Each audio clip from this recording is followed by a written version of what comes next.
And shaboop, we are live. Awesome. Super cool. It's been a while. I'm very happy we're back. Woo! Yeah. Woo indeed. Are we all excited for the Harvest Day Festival? Yeah. I'm very excited. Oh yes, this is gonna be so good. I have so much soap opera stuff. I am gonna be honest with you guys though. I do have like just like a general structure of how this is gonna go. The first like 2 minutes, 3 minutes is just gonna be me describing jumelage and casse-l'entrée. Oh no! But then I'm gonna have you guys describe stuff, which is gonna be awesome. And then it's gonna be y'all just gonna be vibing for a while, and then we're just gonna see how long it takes to get to the drama, which is gonna be nice. The drama. Of course, there's gonna be drama. It's gonna be a great festival, and nothing will go wrong. 100%, yeah. Nothing will ever go wrong. It's not like I'm trying to start the main plot by episode 5, so nothing bad ever happens to the Kennedys. Apparently, season 2 of that's coming out. Dude, I saw the trailer for it. I have such mixed feelings on it. The way JFK does his voice is slightly different. Did they change the voice actor? Well, it's been I don't 20 think so. years, I think he just does it a little differently now, and I'm like, no, he's not as scrunkly. Wait, what show is this? Hi. They're making more? Yeah. Yeah. It is. How? I didn't actually watch the episode. I think it's 20 years later. But... Yeah. Huh. I think it came out. To watch it came out in they 2003, were like, it's 2003, right? Yay! Yeah. Yeah. But yes, is there anything? I mean, honestly, do you want to play some D&D? Anything else anyone wants to say? Any other announcements to make before we hop in? Follow us on YouTube, TikTok at Rulebook Optional. Yeah. Subscribe on YouTube. Follow us on social media if you want to be updated on our memes, on our highlights. Happy Pride. We love and support everybody. Yes, Happy Pride. All that. Anything else? Is this Happy belated Mother's Day? Is this our 15th video? No, or that's for Palm of the Fist. So this is no. So it's gonna be the 15th episode of Palm of the Fist. It's gonna be the 3rd episode of this. So. Happy 3rd episode. Thank you for 31 subscribers. Oh, yeah, 31 subscribers. Dear God, that's 3 more subscribers than last time. Scrabbles. I wonder why last 31. Hey guys, you ever think about like what we would call anybody that watches us? Like some people have like, it's like, oh shit, what's up gang? Like, well, what's up people? It's like, it could be like, oh hey there, rule breakers. I mean, it could be like, oh hey there. That's not bad. I personally like, oh hey there. Talked about this like before we started this. I think Moss and I were coming up with like names of like, what do we call our people? And I think one of us was like, it was said like rule breakers, and it's like, fuck it, why not just go all the way? What's up, criminals? How are y'all? What's up, anarchists? What's up, arsonists? Just get really specific with it. It's like that one guy. It's like, what's up, beanies? two generals and one very specific, but it's just like very specific each time. It's like, good evening to all of my murderers. Good evening to all of my people. What's up, insider traders? Yo, can I get some likes from the tax evaders in chat? Yo, where my Martha Stewart fans at? What do I not know about Martha Stewart? Was she a tax evader? Yeah. She went to jail for insider trading. Oh, okay. Damn. Can we get some And she's best friends with Snoop Dogg. Yeah. Is that true?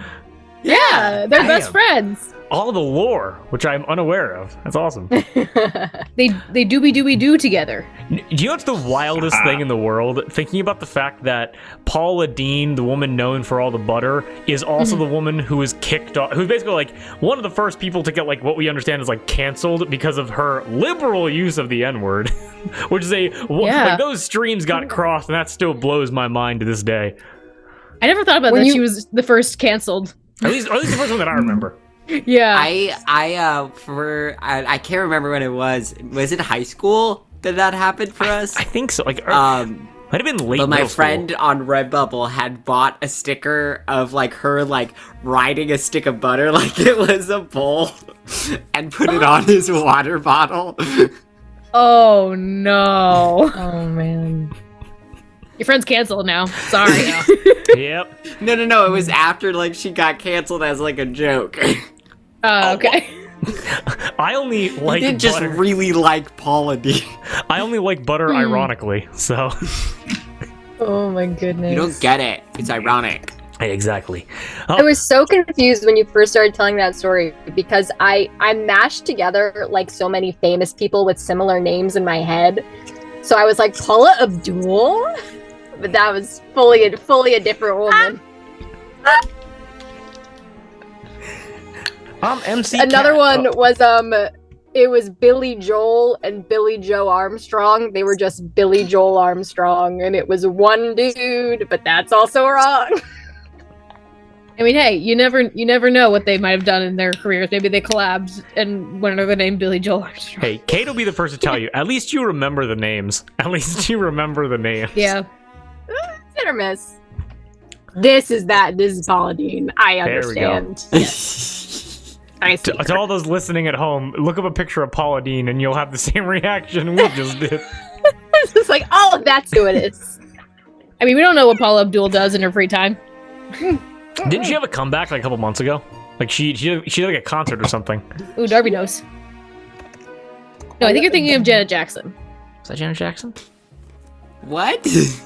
We're going. We're going to the Yeah, rabbit hole. I Isn't that just know Justin that she- Timberlake like ripped the costume off at the Super Bowl? Yeah, that's Hold on, Janet wait a Jackson, minute. I think. And Yeah, he I never know she- apologized for it. Did he rip it, or I thought she just had a wardrobe malfunction? No, he like it was part of the bit, but like her wardrobe got a malfunction. Like Oh. Yeah, it's Definitely from contributed December to it. of 2022. he's the one who caused the nip slip, even though it wasn't a nip slip. But she's the one who got like Yeah. canceled over it. Oh, excuse me. That might have been one of the first cancellations. Well, it was on When did- live television. Oh my god, how much does it I cost didn't to even book see Paula it. She had Abdul? pasties on or something. So One of the people also asked Tabs was when did Paula Abdul come out? I saw this, but it was when like she I was first like, released. huh? It was when she first released music, not if she came Yeah. out. Also, We were over here having the same moment of what? I was like, what? Oh. Also, by the way, apparently it only costs between $100,000 and $200,000 to book Paula Abdul. Ladies and gentlemen, and everybody watching at home right now, if We you have a new stretch goal. Our stretch goal is $200,000 to make Paula Abdul play D&D with us. Full book optional, Paula Abdul required. Necessary, exactly. we're not Paula, going to if put you- any if of you're that out money there- back into improving the show or helping us pay bills. All of it's going And into it's Paula like, it's like Abdul. you know that fucking like the jar. It will be this exact quality with Paula Abdul. You know the jar She'll from zoom Up? in. You know the jar from Up that said like vacation fund? That's us, but it says Paula Abdul fund.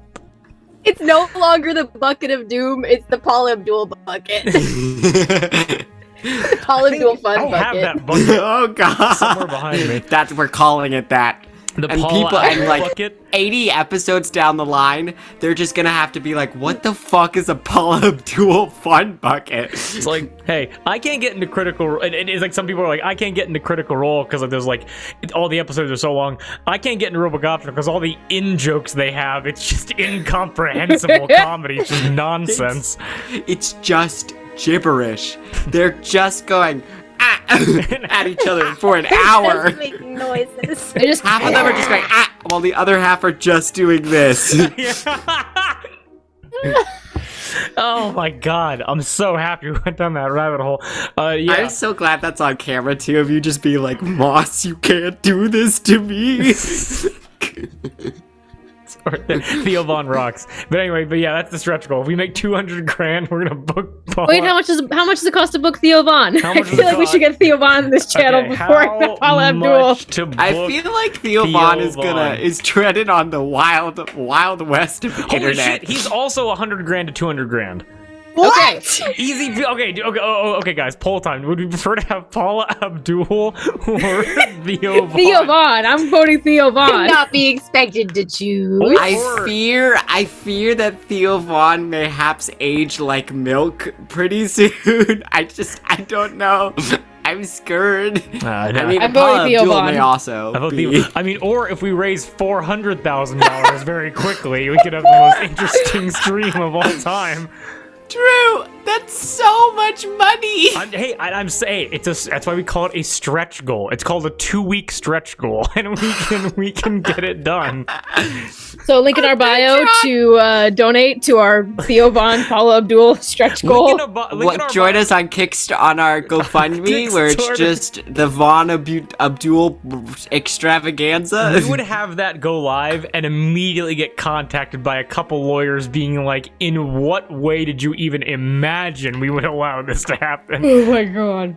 Holy shit. So this doesn't actually guarantee that they'll work with you.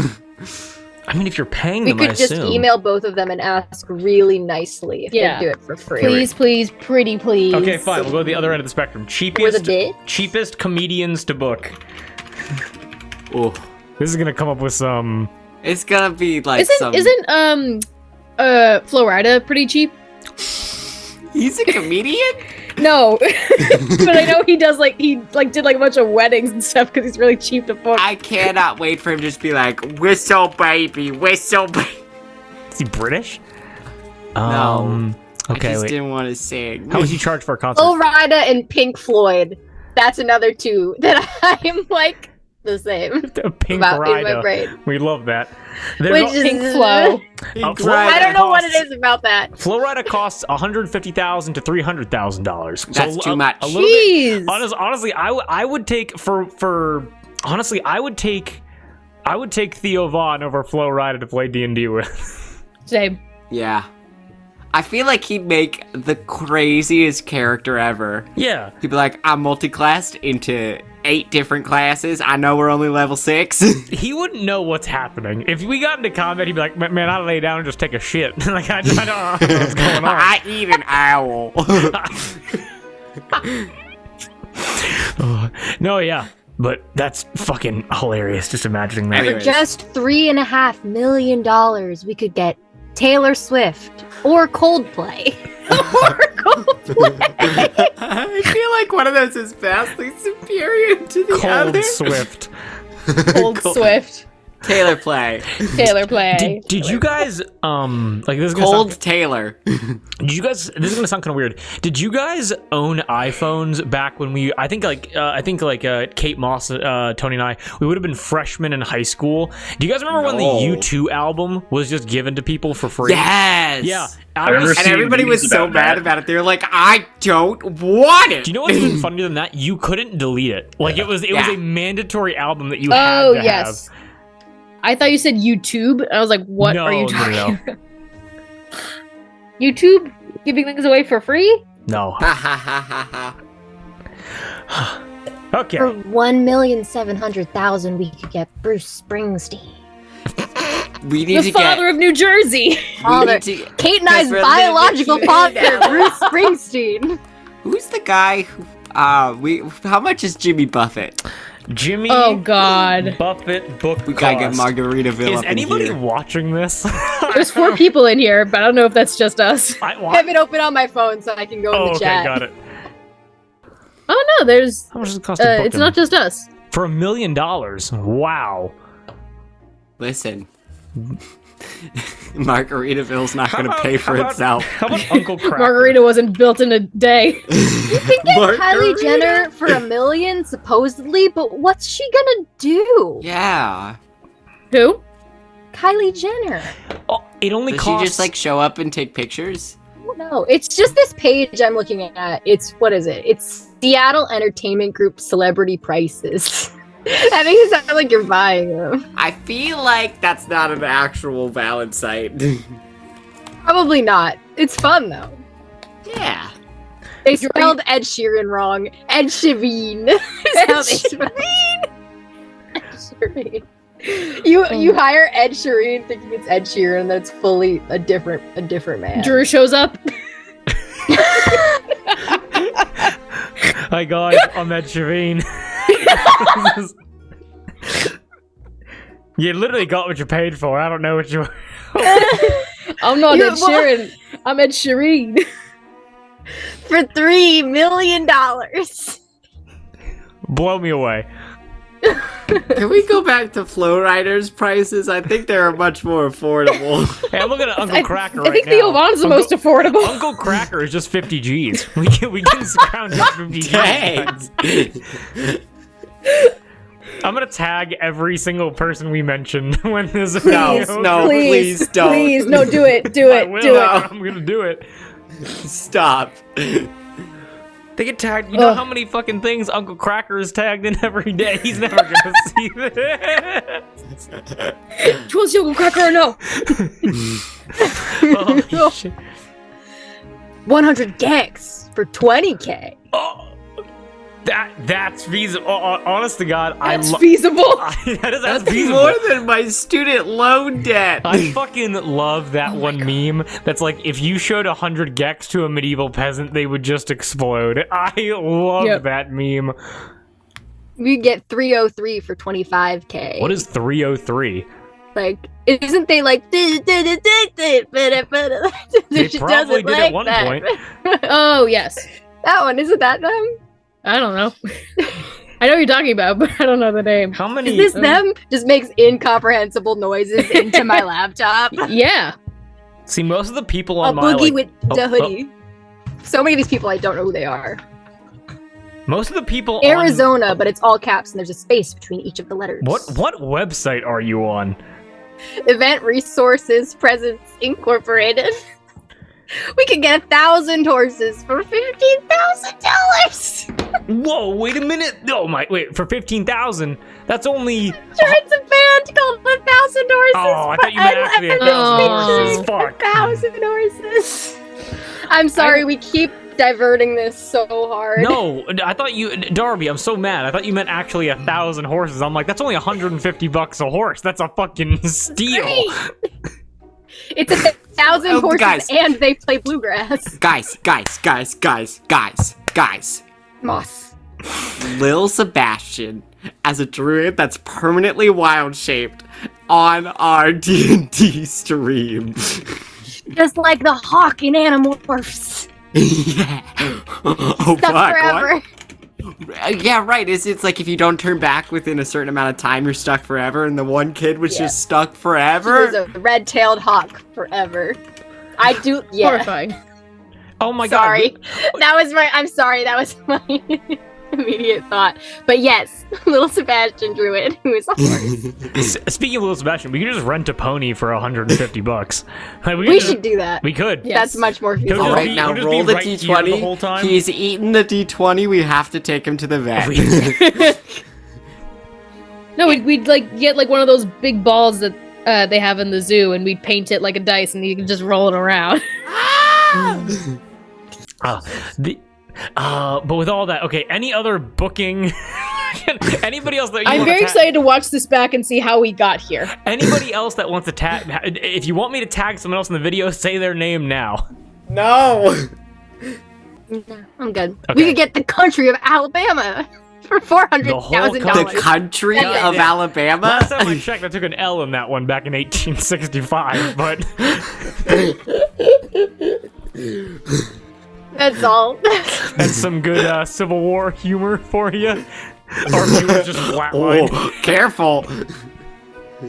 Hey, they took that L. Look, Careful. Listen, we don't want to end up like Jasper in Twilight. who? Battle Yeah, scars. did you know that Stephanie Meyer made Jasper the vampire a Confederate soldier? That's the. Have you seen the Twilight memes about the guy with the golden eyes who's just He's like- always? Yes, I have seen that. Yes, That's Jasper. he was a Confederate soldier. Yeah. Yeah. Battle scars. Ugh. We don't have That time to get into poor that. actor. That poor actor was just playing Jasper exactly as Stephanie Meyer told him to. Okay, before we get too into the vampire rabbit hole, do we all want to play some D&D? Yes. Yes, and yes. Excellent. So, how about we all take a deep and cleansing breath, and then we hop right into it. Sound good? Yeah. Okay, everybody please join me.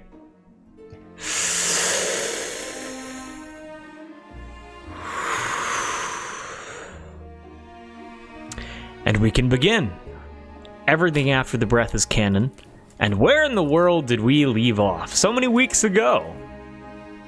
A party. You're going to a party. You're going to the capital city of Jumelage, to the Castle Untitled to enjoy the Harvest Day Festival, held by the King and Queen of Allatour themselves. Now, I have a bit of a description of the city as you guys approach there as it begins to be illuminated by the sun rising in the east. Would you mind if I give you all a description of the castle and its surrounding city? And of course, yes. Okay, excellent. Yes. If anyone needs to go to the bathroom, get some water, not a problem at all. I'm trying to get all this out, just word bump for a little bit. Within the LaCroix entourage, as the sun begins to rise in the east, the city of Jumelage is illuminated.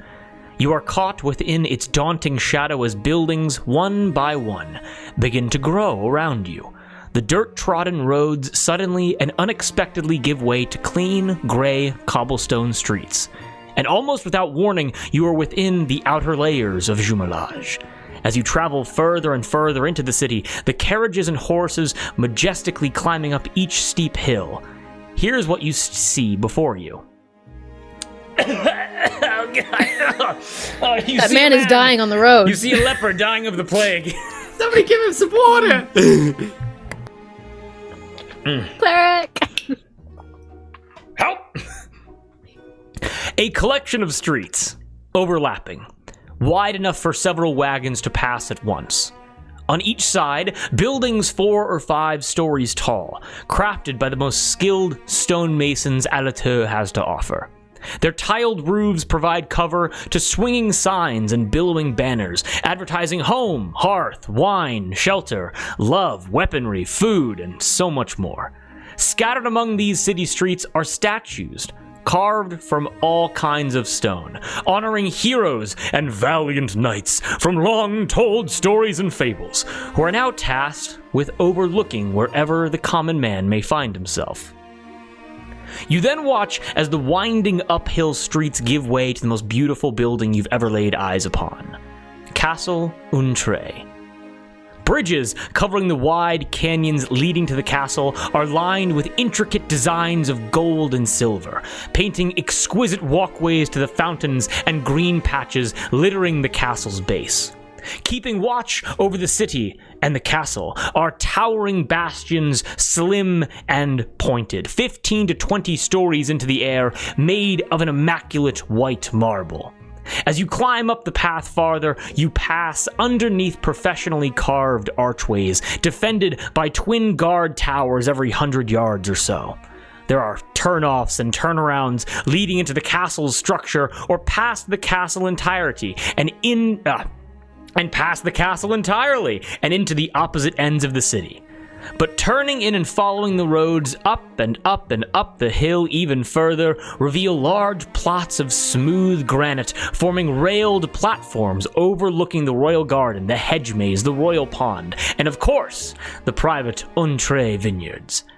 But past the private lush nature of the Castle Untitled, we come to the castle proper, a collection of domiciles, rectangular in shape, with slanted and pointed roofs, with balconies and pergolas allowing for both royalty and royal guests to look across not only the castle and the city alike, but the nation of Allatour to the west, east, north, and south. As for the interior, only the royal guard, royal servants, and royal guests may enter into the castle halls. As for what lurks inside such a place of craftsmanship and elegance, one would have to wait for a once-in-a-lifetime opportunity. If only Harvest Day was fast approaching, and you found yourself in the company of a welcomed royal entourage. As a drawbridge is slowly lowered across the final chasm before entering into the castle proper, you're able to see royal guards to either side raise their fists to their chest in a proper salute as you enter into Castle Untitled. As you come to a welcoming courtyard, servants of all kinds begin tending to the carriage, the horses, the guardsmen, and most importantly, our distinguished guests. They whisk you and your entourage away to varying quarters within an invitee wing of the castle. And you watch as all royal washers, tailors, and butlers stand attentively, ready to cater to whatever you desire. For the harvest celebrations, well, they begin in a short few hours, and everyone must be looking their best. Now, I'm going to roll a die. Everyone, please, let's see. 1, 2, 3, 4. Shuri, Yeah.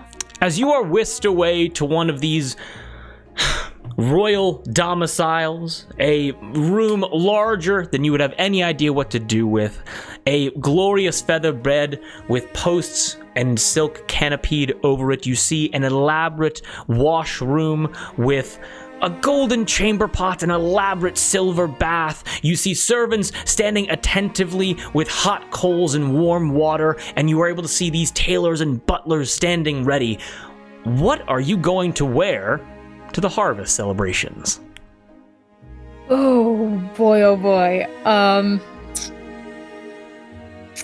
I think Shuri would actually dismiss all these servants and tailors, because even though this is a festival, she considers herself to still be working the festival. So, obviously graciously would turn to all these many servants and say, "Thank you for your kind hospitality and offers, but I do not want you to waste your time on something I don't think you'll need.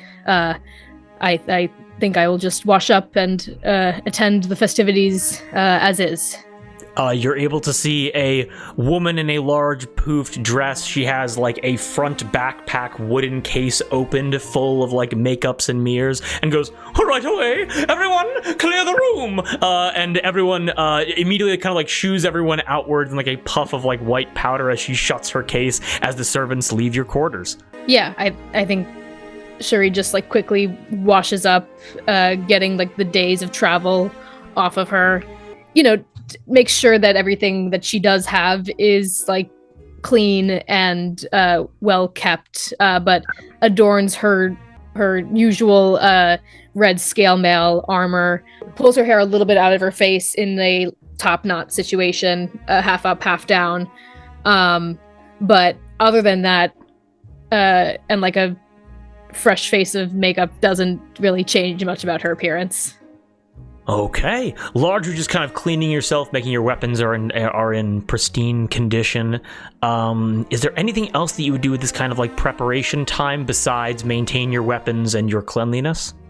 Yeah, I think she would do a perimeter check of where the festivities will be held. Would walk around the grounds to make sure that everything is like locked down, and would meet with the other guards there and like just run a bunch of background checks to make sure that everything is like locked tight before the festivities begin. Okay, that's fucking incredible. Absolutely awesome. You immediately leave your quarters and you begin carrying yourself like you carry yourself among the LaCroix Manor. Straight back, weapon at your side. You're able to kind of like, you basically walk in such a way that the royal guards, several of them at each doorway within the castle, they're able to direct you out to the, would you prefer to go to the gardens themselves, like the royal kind of the external sections of the castle, or would you rather go to the actual like ballroom feast section where people are going to be eating? Yeah, I think she would do a patrol of the interior areas. Interior areas, okay. I'm going to save like kind of like the grand elaborate reveal of what these interiors look like for when everyone kind of gathers in the proper pageantries. But you are able to see kind of as these large, heavy iron doors just slightly cracked open as a line of guardsmen are kind of like shooing guests away, who are kind of like trying to get peeks inside at like the pleasantries that are going to come. You walk up to this line of guards standing. You're able to see that they have dark green and dark purple uniforms with like weathered, clearly polished, but like experienced leather straps, like iron breastplates, things like that. The classic kind of like helmets with almost like the metal stripe mohawk up the center, and they stop you as you approach them. I would like to run a patrol of the festivities to come. I come under the service of House LaCroix. I want to ensure that they will be safe in these celebrations. Give me a quick persuasion check.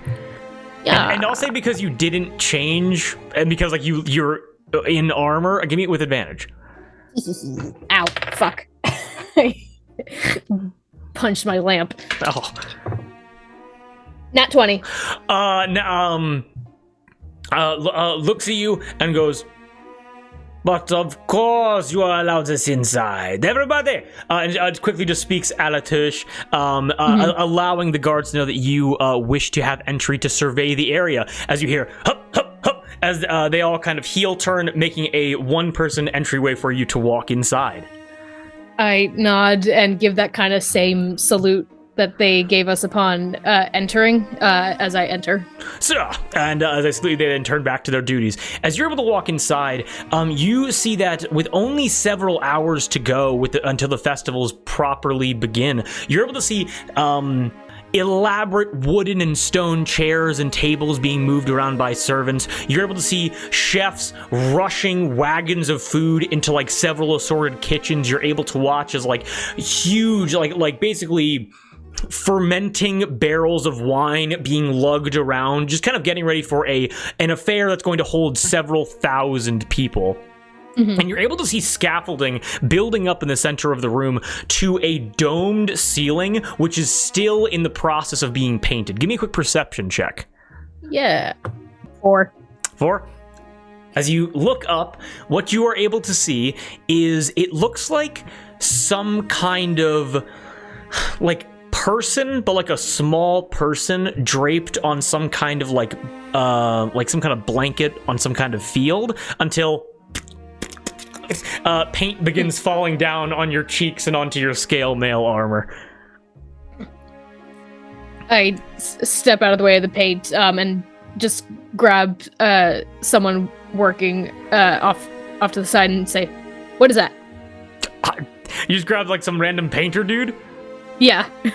You just grab again a guy who's like trying to rush up the scaffolding. He has like a flat brown cap on. You see like he has like a little basically just like a bucket of paint at his side with like a little belt that has like paint brushes on it. As he looks at you and goes, "You mean to say that the painting on the roof?" Yes. What is that? The grand entrance of the king and queen, milady. Will it be finished by the time of the festivities? This wet paint can be very dangerous. Oh yeah, yes, sir. I can get a mop around here right now. That's a problem for you. Yes, very much so. Just immediately just kind of takes the paint and goes and just kind of like runs off. It's like kind of sloshes, hits some guy on the ground as he goes and goes, "We need cleaning services!" And just begins yelling to get things cleaned up as you have just intimidated this man into working a bit harder. As that happens, give me another perception check, or give me an investigation check. I'll say whichever one you prefer.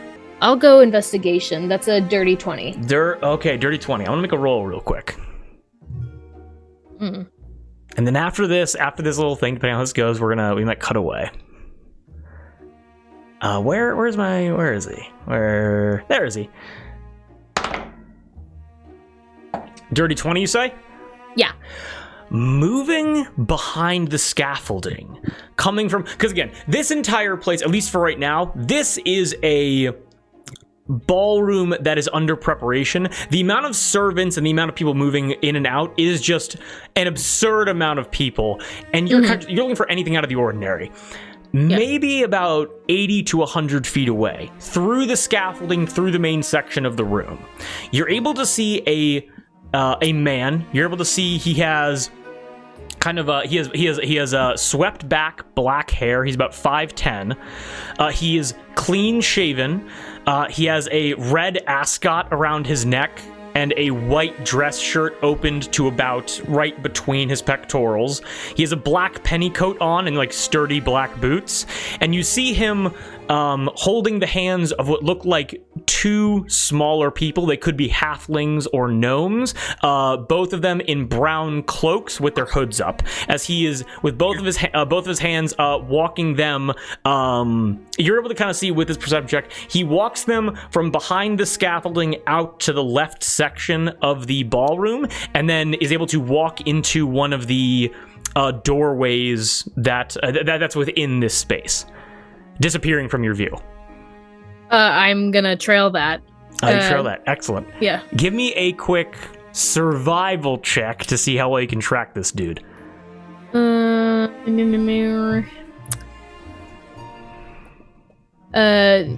Fiend or Undead?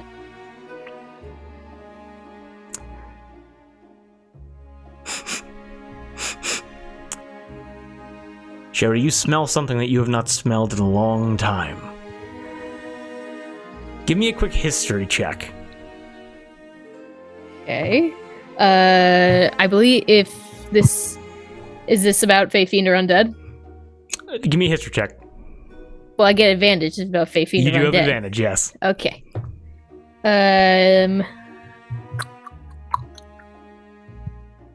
23. 23? Yeah. You remember back to that evening, and your memory is spotty.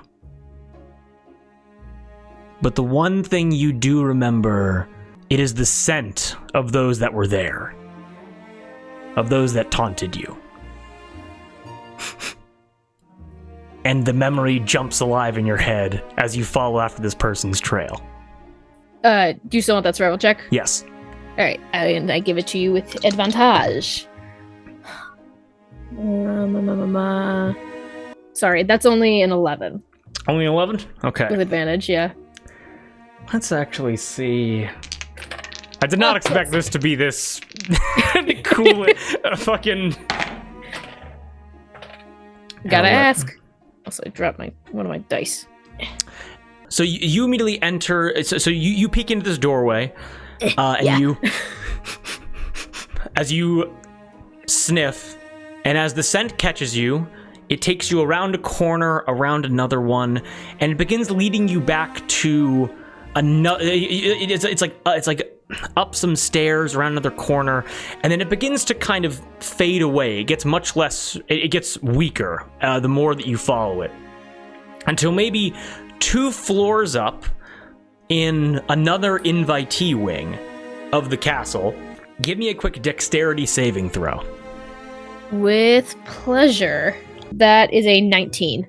A 19. You watch as the man that you saw through the scaffolding turns the corner with a glass of wine and almost runs into you. Give me a quick perception check.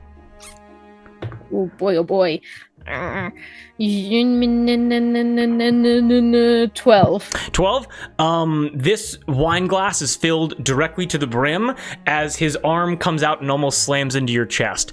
As you watch this man go, "Oh, goodness me," almost ran directly into me. Could you imagine? And that he tries to walk directly past you to leave. When he bumps into me, my hand grips the glass to stop it from spilling. Okay. But I don't remove my hand. I say, "Apologies, my lord. I would have hated to have sullied your garb before the festivities. Forgive me." And as I'm holding it, can I get a sniff of the wine? Yes, go ahead and sniff the wine. Yes, give me a quick perception check. A sommelier check. Or so. 13. 13? It smells like red wine. Okay. Smell is strong because there's a lot of it. It just smells like red wine. As he looks to you and goes, "Well, I would have said the exact same thing. And honestly, I'm so sorry for almost running into you. Let me get out of your way here." "Oh, sir." There is no need. Do you require an escort to where you are headed?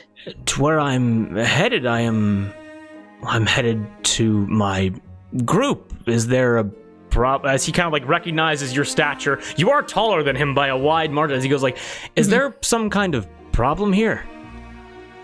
No problem at all. I merely am on patrol for the House of LaCroix, and I want to make sure that everything is all right. And I forgive me, I noticed you in the midst of the construction. I wanted to make sure nothing was amiss.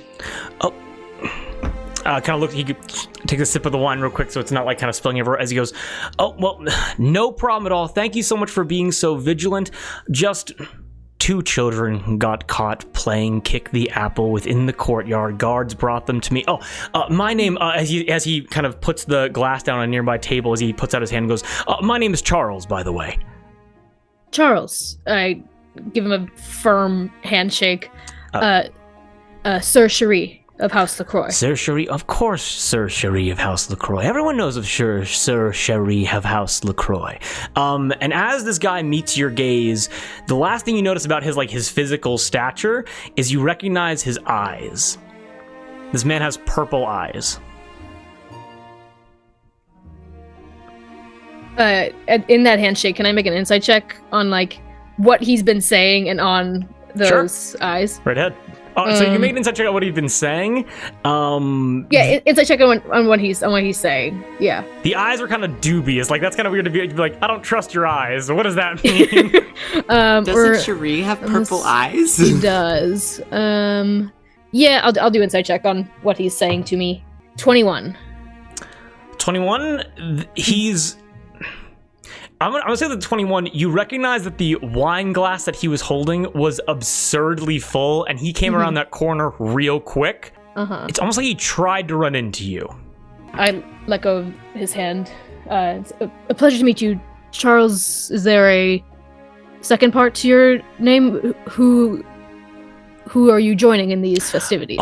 He looks at you and he goes, my name is Charles Charlie, and I'm actually I'm a mercenary hired by Bure-Hayes Bissett as a way of, I think, doing similar to what you are, making sure that all of the grounds are safe and well kept for our royal arrivals. Well, if you run into Lord Bissett, please tell him that his sommelier traveled with myself and the LaCroix and cannot confess into words how helpful he has been. He would not be caught dead without Blursaw, so I'm very happy to hear. I will make sure to give him the kindest of regards when I see him. Please do, and be careful how much drink you pour. This is a very busy time, a very busy place, Sir Charlie. Extravagant hustle and bustle, of course. Thank you for your advice, sir. And as he begins to walk away from you, see he's going to duck down another hallway just within this corridor. And as he's about to duck away, he goes, "And by the way, I love your perfume." And as he says that, he disappears down the corridor. Kamako, is I check what that mean by that? Yes, go right ahead. Oh fuck, damn it. It's only a 4. You didn't put on any perfume. You have no idea what he's talking about. That's what I thought. I just bathed. You just bathed. As you have that small interaction with Charles Charlie. Yes. Just based on that, just like, I'm gonna put on perfume. Immediately turns and books it to where Duke LaCroix is stationed, to wherever he is lodging to go report. To where Duke George's LaCroix is. Yes. Excellent. We're gonna cut away from that. Yeah, no worries. Just the image of being like, huh? Long strides, hoofing it. As we then are going to cut over to Cass, and a small army of servants at the ready. Oh. What do you do? Excellent. What do you wear? Ooh, I can. Okay. I'm gonna paint a word picture. Okay. Let's do it. As someone who is used to and loves the finer things in life, is like ready with like an outfit idea for them. Okay. thigh-high boots, buttons all up the side, very shiny, got a heel going on, got some very high-waisted pants. It's all lengthening. It's all to look very tall. a gold like brocade vest, which is also very short to like help with like, you know, the tallness and like the waist and the illusion of Dorito-ness that is not there. A like silky like green shirt with very like puffy sleeves. One of those little like silly shoulder capes just to have. And wants some like green like flowers to kind of like put into his braid, and round, stupid, yellow tinted little glasses. And then he is good to go. A little bit of like gold highlight on the face as well. You, Cass, we cut over to you, and you are in basically like a lounging chair. You have your feet up. It's almost like a therapist's couch, if you know what I'm talking about, as you are lounging on it. And you have about 4 people tending to your boots, to your hair, to your makeup, to all of this, as you just see one man come over and go, "Well, sir, just one thing for you. We were not able to find the spectacles which you requested. Will that be an issue?" Obviously, yes. "I will get the Smiths on it right away." As he leaves, and hours begin to pass, like maybe an hour or two begins to pass. This is like much, again, let's just take into account, Shuri was in there for about 15 minutes. As hours begin to pass, as you have this elaborate regal display, as a still warm, freshly smelted pair of spectacles are delivered to you that are the crowning jewel of your outfit. That sound good? Yes. When they come in, like when the glasses finally show up, Cass like is visibly very excited, and then is like, "They'll do. Thank you," and snatches them. Of course. The guy, all the servants bow to you. They all are very, they are very happy to see that you have enjoyed their craft. And as they exit, do you do anything else with this preparation time? Is probably going to look for wherever he can find drinks and food. Drinks and food. The easiest place to find drinks and food would be in a small lounge area within this invitee section, almost like a small like little how there is like a place with like multiple fireplaces, a small library, just a small open bar, a little place for people to mingle before the actual event begins. As you're able to find your way there over to the bar, you're able to see someone just kind of like cleaning glasses, make sure that everything is very prepared.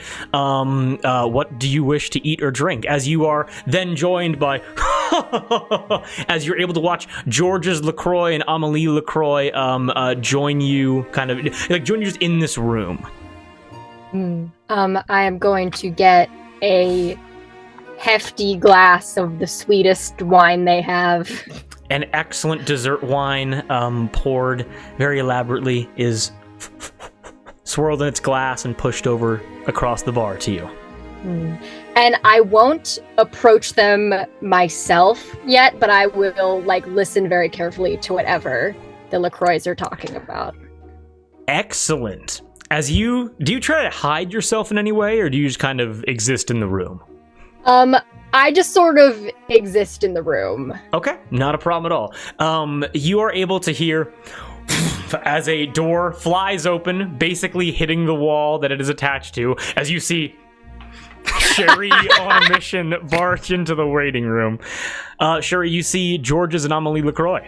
Once I'm in the room, I cease my it's still a beeline, but not a hard beeline. As I just slow my gait as I approach the Duke and Duchess, of course, bowing on approach before addressing them. They go, Sir Sherry, you're able to see that the Duke, Georges and Amelie. This is gonna sound kind of weird. Their apparel hasn't changed that much because of how elaborately they dress, even in their travels. Maybe like a few extra layers of like coats and vests and jewelry has been layered on, but largely to both of you, they look unchanged. Make sense? Raise my head and say, Duke and Duchess LaCroix, you both look resplendent today. Cass and Sherry give me an insight check as Georges goes, and Sherry, I was going to say the same about you. Nat 20. Nat 20? 16. 16? You're both able to recognize, Cass, because like you're not trying to be too obvious about it, you hear a exhale through the nostrils, and Sherry, you notice bombastic side eye from Amelie looking directly at Georges. As they wait for you to respond. Hold on. I'm trying bombastic side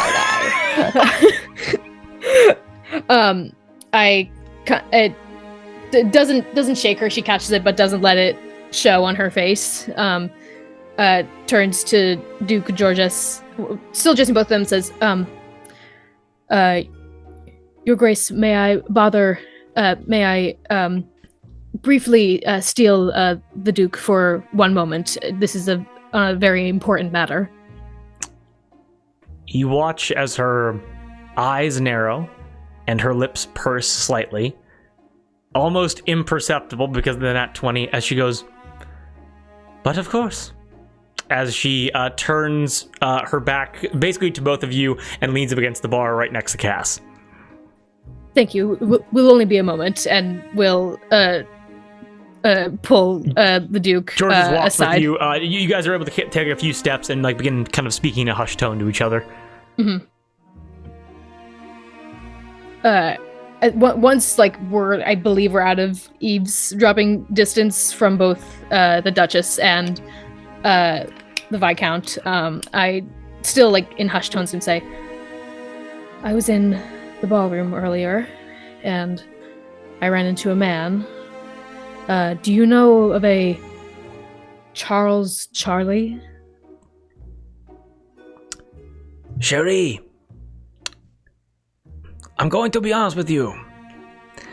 That is the fakest name I've ever heard. It is? Well, then that would make sense because he bore the scent of that night when you and I met. His face immediately goes from like a playful teasing, it drops as he goes, Sacre bleu, you kid me. I wish I was. He had purple eyes.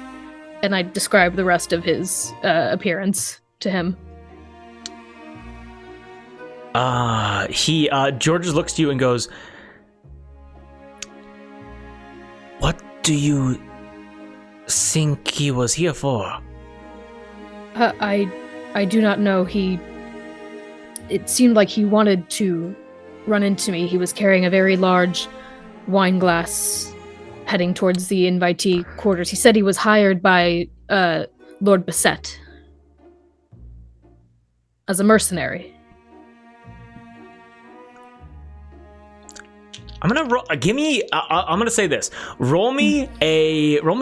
So, do you want to think about him being hired by the Bassetts, or do you want to think about him trying to run into you? Him trying to run into me. Do me a favor and roll an investigation check with advantage. With pleasure. Investigation, you said? Yes. 23. 23.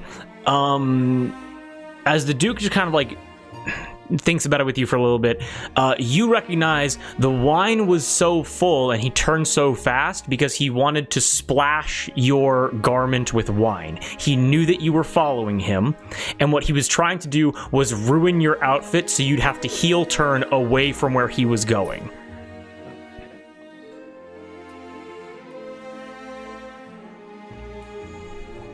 I convey that to the Duke, and I say, should I alert the Royal Guard and Sir Saint Pierre, so that they are on alert for this figure. Saint Pierre, certainly. I will alert the commander of the Royal Guard in this wing, and we will have them be on alert for this man. If he shows up again for whatever reason, we will have him captured and sharply questioned. With your permission, I would like to be the one to... I would like to be in attendance of questioning this man. Oh, Sherry. As he like puts an arm kind of like around your shoulder, around like your wings, your shoulder wings. You know what I'm talking about. But and goes, You can be the one to question him yourself if you wish. Thank you, Your Grace. Caster at the bar. You are able to watch as Amelie is fully like chin over shoulder looking, and you are both able to see as the Duke of Georges puts an arm around Sherry's wide frame. I sort of sip my wine, and I sort of nod at her, and I say, Your Grace, I don't know what to make of that, Sir Cherie. She's very quiet. I never trust that.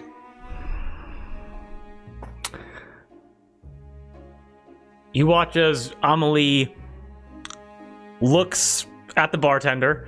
The bartender serves her a glass of white wine, as Amelie simply blinks twice, as the bartender nods, grabs the entire bottle, puts it onto the bar, as Amelie grabs the bottle and fills the wine glass all the way to the top, looking back at Georges and Sherry and goes, I'm not sure what to make of her either.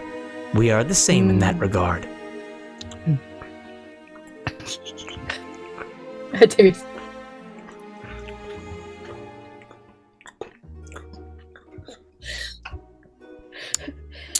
That's my kind of sip, Your Grace. I say, I'll tell you what. I am someone who likes to keep well appraised of the goings-on of those around me, just to stay sharp, stay in the know. I will keep a close eye and bring to you anything interesting I find. Give me an insight check. As we're then going to cut away. But yes, give me an insight check.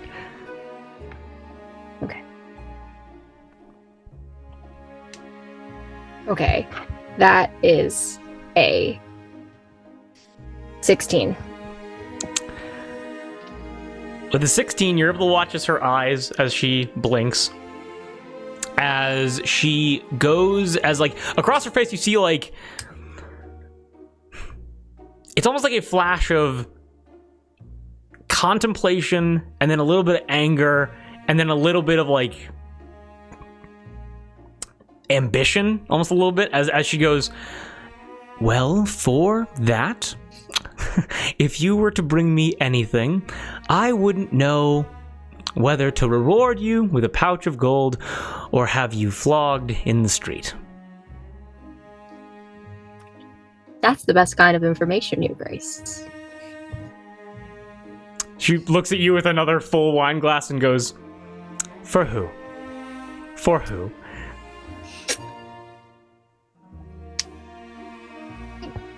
Who knows? And I cheers my glass against her. Immediately white wine just spills everywhere, and with that we are going to... goodness. As we cut away. Hathor, what are you wearing? As soon as we arrived, Hathor was like, bye, to like the Duke child she's been with. She can't really remember his name. Yeah. Khan.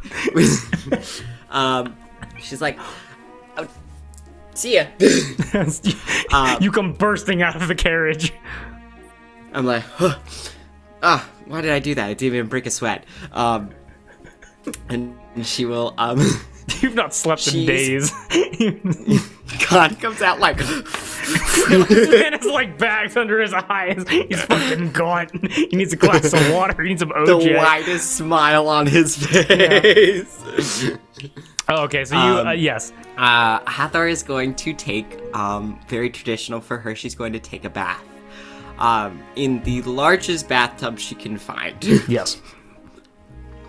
To be reminiscent of her homeland and the baths at the temple that she was raised in.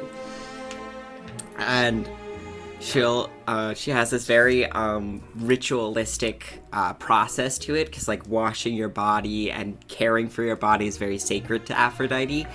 And so it's this very like it's this whole thing that like she like, you know, like will like put oils on her skin. She'll comb her hair with like a special comb that her mother made for her. Like, it's this whole thing. And while she's just like, afterwards she's just like soaking, like leaned up against the side of the bath, and like from her bag she will pull out she will pull out a small it's a sending stone, but it's this like amber stone with like a like black and pink swirl through it, and she will call her mom. If that's all right with you, Drew. Of course it is. As you call out to your mother, what do you say?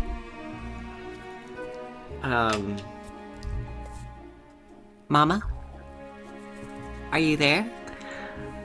You are able to hear. How does she sound? You played her! You are able to hear. Ha ha. A little nickname for you from your mother. Yeah. What do you say? I promised I'd tell you and, Dad, when I, made it to the big city in Allatour, and I've arrived safe and sound, and, wanted to check in. I am so glad you have made it safe and sound. As you hear the voice of Mary. Check out Palm of the Fist if you want to know who Mary is. Dad has been thinking of you, as have I. It has been eventful here. Oh? Everything okay? Mary stops and kind of like thinks about how to talk about this, and basically says, Even more eventful than usual. Issues with demon and prophecy, but nothing Dad and I were not able to handle. How's the temple? Sandy, but cleaned. It has been complicated. The next time you are here, I think I will have stories to rival even yours. That's good, Mama. It's good that you get to, see the world. And for like the first time, I think, and this is why Hathor does this in private, there's like this, if there is anybody there to see it, there's just this like expression across her face of like, I don't know what to say. Like she keeps opening her mouth and then closing it and just being like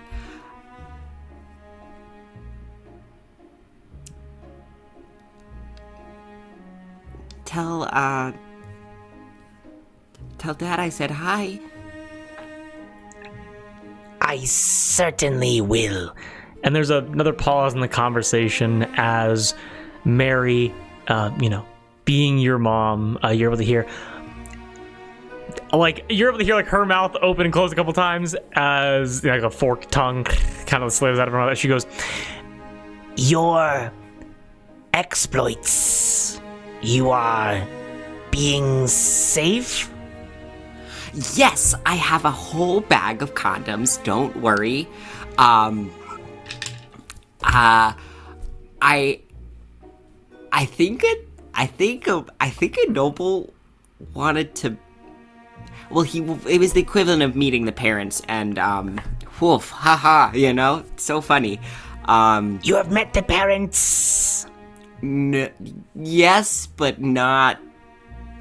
It's nothing. It's not serious. It's helping somebody learn how their body works, and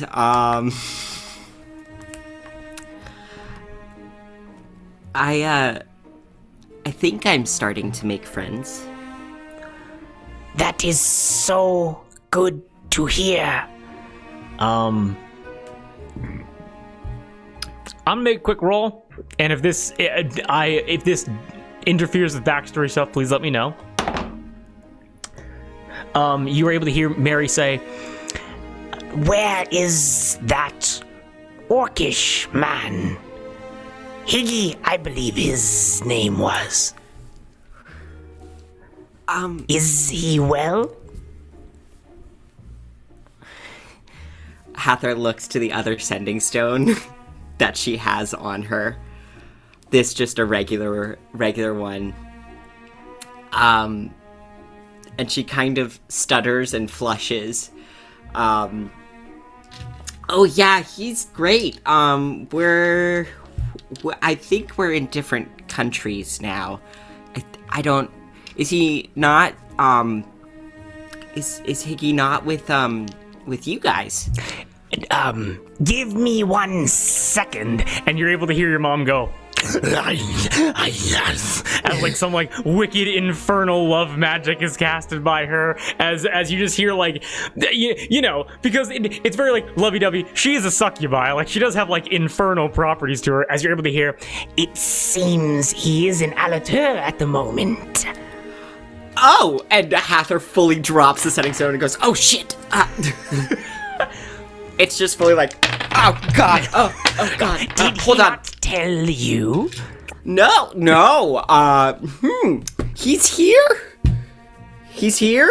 Oh. I will take that as a no. I mean, it's such a big country. I might not even see him.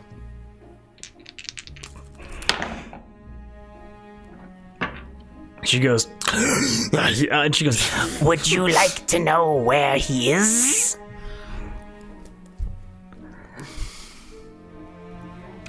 How about is where he is within like a 10-minute flyby from me? On my broom, like. So do you want more details or less details? Oh, that's a great question, Mama. I don't, we kind of, well, it's not like we left it on a bad note. I just,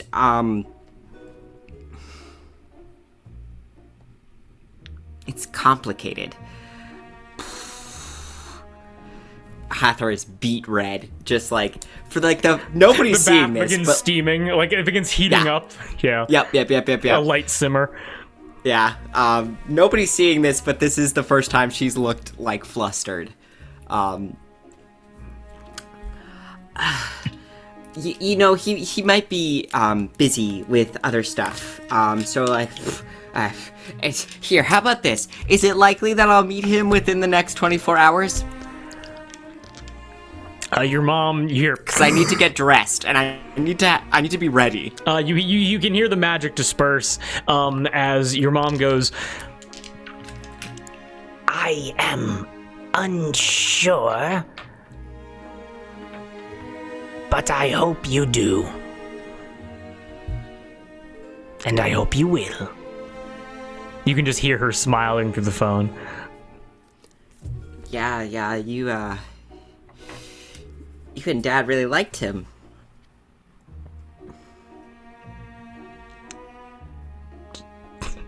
A piercing silence through the phone. Like a no or a... No, more like a, how, like, they're like, as you understand this, your parents being so empathetic and you being so empathetic, in what way could they respond to that question in a way that would not hurt you? So they don't like him? No, but like, imagine, well, it could be a no. It could also be a yes and be like, why'd you let that one get away? Like, you know what I'm talking about? Yep. I gotta marry my daughter off. She's fucking the whole town. I can't get her married. It's awful, It's warping. Okay. She goes sucking and fucking away across Allatour just like she did with the armor. Hey, no spoilers. Okay. Now, as you are able to then hear Mary go, Oh, excuse me, I shall call you again soon. The Battle more of the thing. Bards is beginning soon. Wait, Mama, if I was gonna go to like a big fancy party tonight, what color? What should I wear? as Mary kind of like, you just kind of, you know, just who doesn't like get just happy thinking about fashion? As she just goes, If you I'm having a stroke. No! I said cure wounds through the amber. Oh, thank you. If you were to wear white and keep it clean during dinner, you would stand out like a beacon of love. And plus, it would just make your hair pop. Just absolutely visible from across the room. And I also got like a really nice tan, you know, like The from being Allatour outside. Have you must visit the fertile coast and bless all those trying to conceive. That's such a good idea. I'm writing it down in my diary right now. Excellent. Now, I must go, but I love you. Gladriel will call you the next time, and Okay, have a wonderful time. Anytime, literally anytime. Call me. I'll drop everything. Love you. Love you. Bye. as Mary disconnects from the call. A whole different side to Mary than what we've seen in Palm of the Fist. She's a mom. As we disconnect from that, Hathor, as your bath, as you look around, you realize that you've gotten so hot that all the water in the bath has evaporated out of the bath. Shit. As you were able to get to, what are you going to wear to the festival? Hathor will gather up her hair and just do a loose, like, knot of it at the top, like, between her two horns, and be like, alright. Okay, everything's fine. We are exactly as beautiful as we ever were, and we always will be. Aphrodite, please. Please, please make my ass look good in this dress, please. Okay. Send a quick prayer. Sorry, there's a fucking mosquito in my room, and it's already gotten me twice, and so. Kill it. Give me a quick religion check, and then we can cut away so you can kill the mosquito. No. Never mind. Give me a religion check. Oh, that's not good. I shouldn't have done it with that dice, but that's fine. You can give it to me with advantage. Okay, I'm gonna use my new dice. Okay.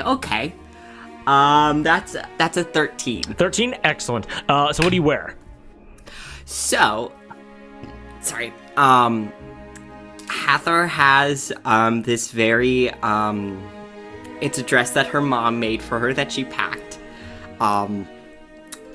before she left, because you always bring a nice outfit with you when you go traveling. Mm-hmm. And it's this is it a what's the name of like the ancient Greek like dress that people wore with like the women a toga? wore? No, but it's like what the woman wore with like the like two brooches. I know what you're talking about. I do not know the exact name of it though. I'm looking it up. It starts with a C Roman or something. lady brooch. Also, Chiton? Chiton, yeah. I almost said chitin, but I was like, nope, that's what bugs have. But it's this white chiton with little gold brooches that because it's basically just a pool of fabric that with some clever pinning makes it into a dress. And so it's just this white clean cloth that is just pinned at the top of her shoulders, and she will cinch her waist with a piece of golden thread, and then put on her sandals, and then look at her face in the mirror and go, okay, let's do this. Oh, no, what's up? Sorry. No, please. I'm interrupting you. What's up? She will braid her hair into these fine little pink braids, that will just, like it's this complicated,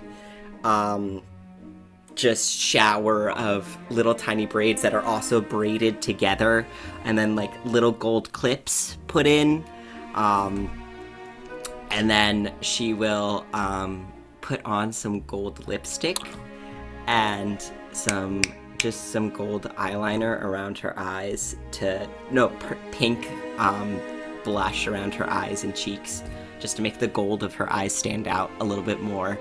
And then she will crack all of her knuckles and her neck and get to it.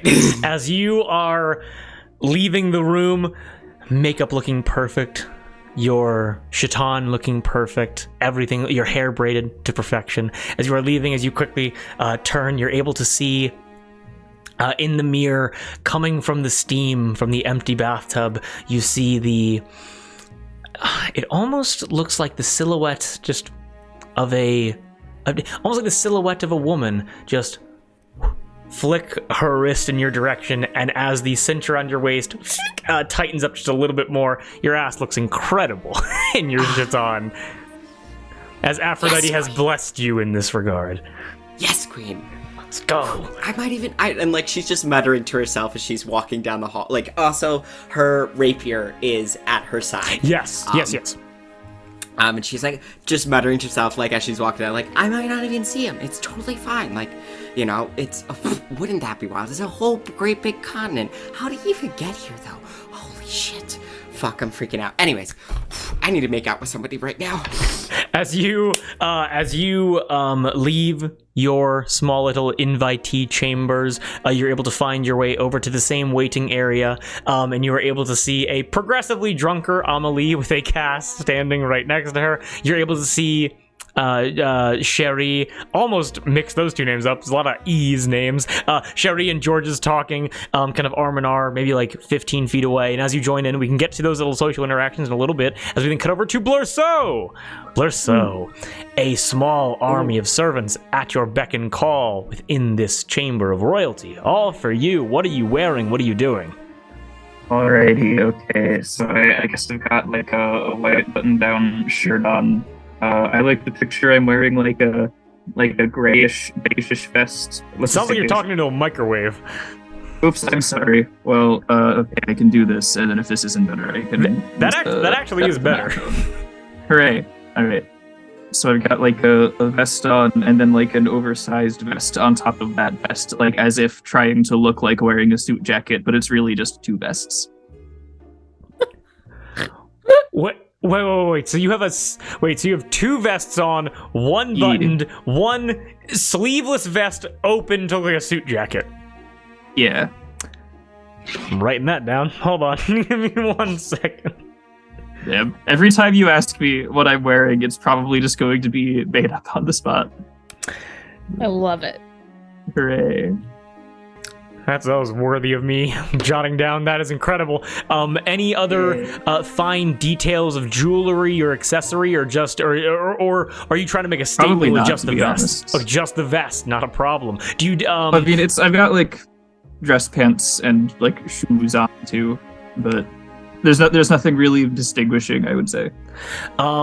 Perfect. As you are, do you do anything else with this like preparation time you have, or would you like to go and join the others in the waiting room? I I guess I'll just go join the others. As you are leaving your invitee chambers, as you exit into the hallway, you are immediately thrust into one of the most terrifying situations that any person can find themselves in, as you have just accidentally stepped into a small group of about 4 extremely beautiful, extremely well-dressed women who are all laughing and having a great time, and they all turn and their heads immediately their heads and eyes land on you as they look you up and down. Can you please give me a quick, just a charisma check? You just give me a charisma check real quick. Alrighty. Don't These make are fun all of my boy.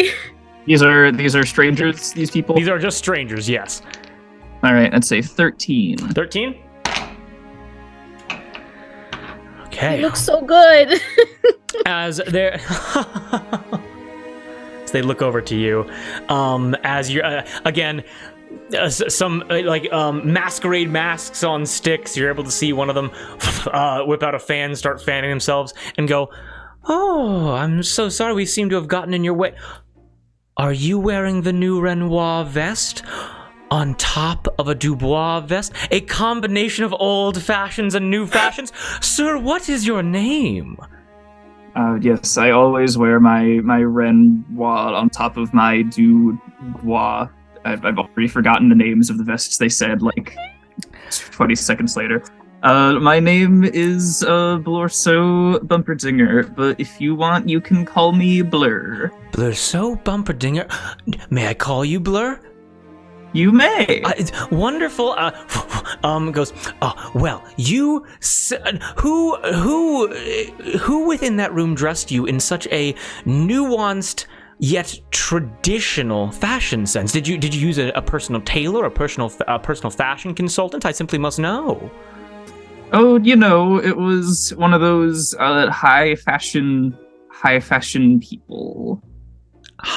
So you did, in fact, have a guide. Well, you need to point them out to me. If we are wandering the halls and you see them, you simply must point them out, because I am tired of wearing fashions from years ago. Am I trying to look like my grandmother? Oh, of course. Why, that outfit of yours, as soon as I saw it, I thought to myself, oh, yes, most grandmotherly of this person. Ooh, and all the friends turn and look at her, and it's immediately like a small little roast of everyone kind of gasps a little bit. You say something as she goes, and just kind of turns and begins walking away from her posse, as the rest of them look to you and go, oh, don't pay any mind to her. She can be such a bother sometimes. Here, come.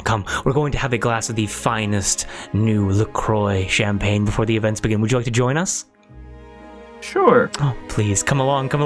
and as you have just lucked your way into being surrounded by these beautiful, noble women, as you're able to come into this small little furlough area, as you're able to see everybody here, your party all within the same wing interacting. Now, within this little pod of social situations right here, are there any interactions people want to have with each other or with any of the NPCs before we move on to the main event? I will just wrap up the conversation with the Duke Georgius and disengage from him and say, I will be keeping an eye out tonight, and I will inform Sir Saint-Pierre. This is a good idea. But please do not worry yourself. I will take care of this. Enjoy the festivities. We are going to be in a room with some of the most amicable, respectable, and, in all honesty, least threatening people, while surrounded by guards of all the noble houses. I think we are going to be fine. We can handle one man. Yes, we can. And you guys are able to walk back over. I'm gonna make a quick con save for Amelie. We'll see. She has a con of +0 because she's just a lady. Just gotta beat a 10. Oh no. So Amelie is drunk. Okay. I am just talking at her this whole time while she drinks, and the cockatrice was about to eat the child and kill the poor tiefling cleric, and I slashed it across the throat, and there was blood everywhere, but I was brave, and I killed it dead. Can I walk up as Cass is saying this and be like, oh, Cass, you look so compact. and will sit down next to him and get myself a martini and an ale. I'm double fisted. I was simply sharing our exploits with the dear Duchess LaCroix. Isn't that right, Your Grace? Yes. My heroics. Yes. The Honorable Viscount Cassiano Alwyn Pavel III is very detailed in his retelling of exploits. It's a skill of mine. Would you like a glass of water, Your Grace? No. All right. Oh, are we in like a private room right now? Yeah, there's like there's some nobility kind of moving in and out. The LaCroix kids kind of make their rounds, but in a large part, it is just you and the LaCroix entourage. Can I make a perception check? Sure. Yeah, he's not here. He's not at this party, of course. But just to be safe. Ooh. 23. A 23, very, very easy to recognize that almost every single person that you see so far, you see some mixtures of species, like, there are some men and women who are a bit taller, a bit broader, maybe some Goliath blood, maybe some Orcish blood within them several generations back. You see people that are a bit shorter, mainly a humanoid population, no one that would stand out as much as Higgy would stand out. Yeah, I'm not, there's nobody who's like 6'8" here. No. Cool. Hathor will be like, yep. Yeah, just continues drinking. Blurso, as you walk up with your little noble posse, Amelie just goes, "Dear husband, oh my love, I need company." And as George's, you finish the conversation, George's returns back to Amelie and goes, "Monkia. Already?" Just kind of giggles to himself as Amelie looks to him with a smile and goes, "Oh, my love, it hasn't even begun." As they begin talking, as you are able to pod up, the only addition at this point, besides the Duke and Duchess, being the 3 random noble women following Blurso around. Do you want to say, Blorso, the vest, it's daring, it's bold, I'm here for it, I love it, you look excellent, my good sir. Thank you, I appreciate that. You look like you feel like yourself in it, and that's important. You know what? I do feel... this gives me good, positive Blorso vibes. Just elevated, which is, excellent. Why, thank you. You all look lovely, Mr. Bumperdinger, Miss Hathor. It's a lovely garment. I can't say I've seen things of such the like in this land. The Honorable Viscount Cassiano Alwyn Pavel, you, as always, are the resplendent gem of your house. You are too kind, Cherie. Now, while I have you, Sir Cherie, forgive me, I have a bit of a keen eye for gossip, the goings-on of complicated, noble relationships. I cannot help but notice an odd bit of chill between the Duchess LaCroix and yourself. Would it be uncouth of me to ask for just a hint of what might be going on there? Yes, it would, very much so. That is unfortunate. Drink? No, I'm on duty tonight. It's a party! I could not forgive myself if something happened while I was on duty. Speaking of which, if you'll excuse me, I need to find Sir Saint-Pierre. Can I do an insight fun. check on Cherie when she said, like, what for all of this? Sure. Insight onto all of it? Onto all of Onto it. all of it. Ooh, that's not bad. Oh shit, that's a 23 again. Let me roll. Nope. Don't Get in on say this anything if if you're, you don't want rolling to. that. Hey, get on in here. 12. I mean, I'm trying to think. Cass, you know she's hiding something, but like you can't put your finger on what. Yeah. Hathor, I think you would have seen like the coldness the Duchess showed to Cherie after the defeat of the cockatrice. So it's a little clearer, but it's not something that she's particularly keen on diving into. Got it. Cool. Hathor will just... As you guys continue drinking, eventually you are able to hear just very lightly throughout the halls through like some kind of mechanism somewhere floors below you. You're able to hear as summoning bells are rung to notify people that it is time to move to the main chamber to have the feast to begin.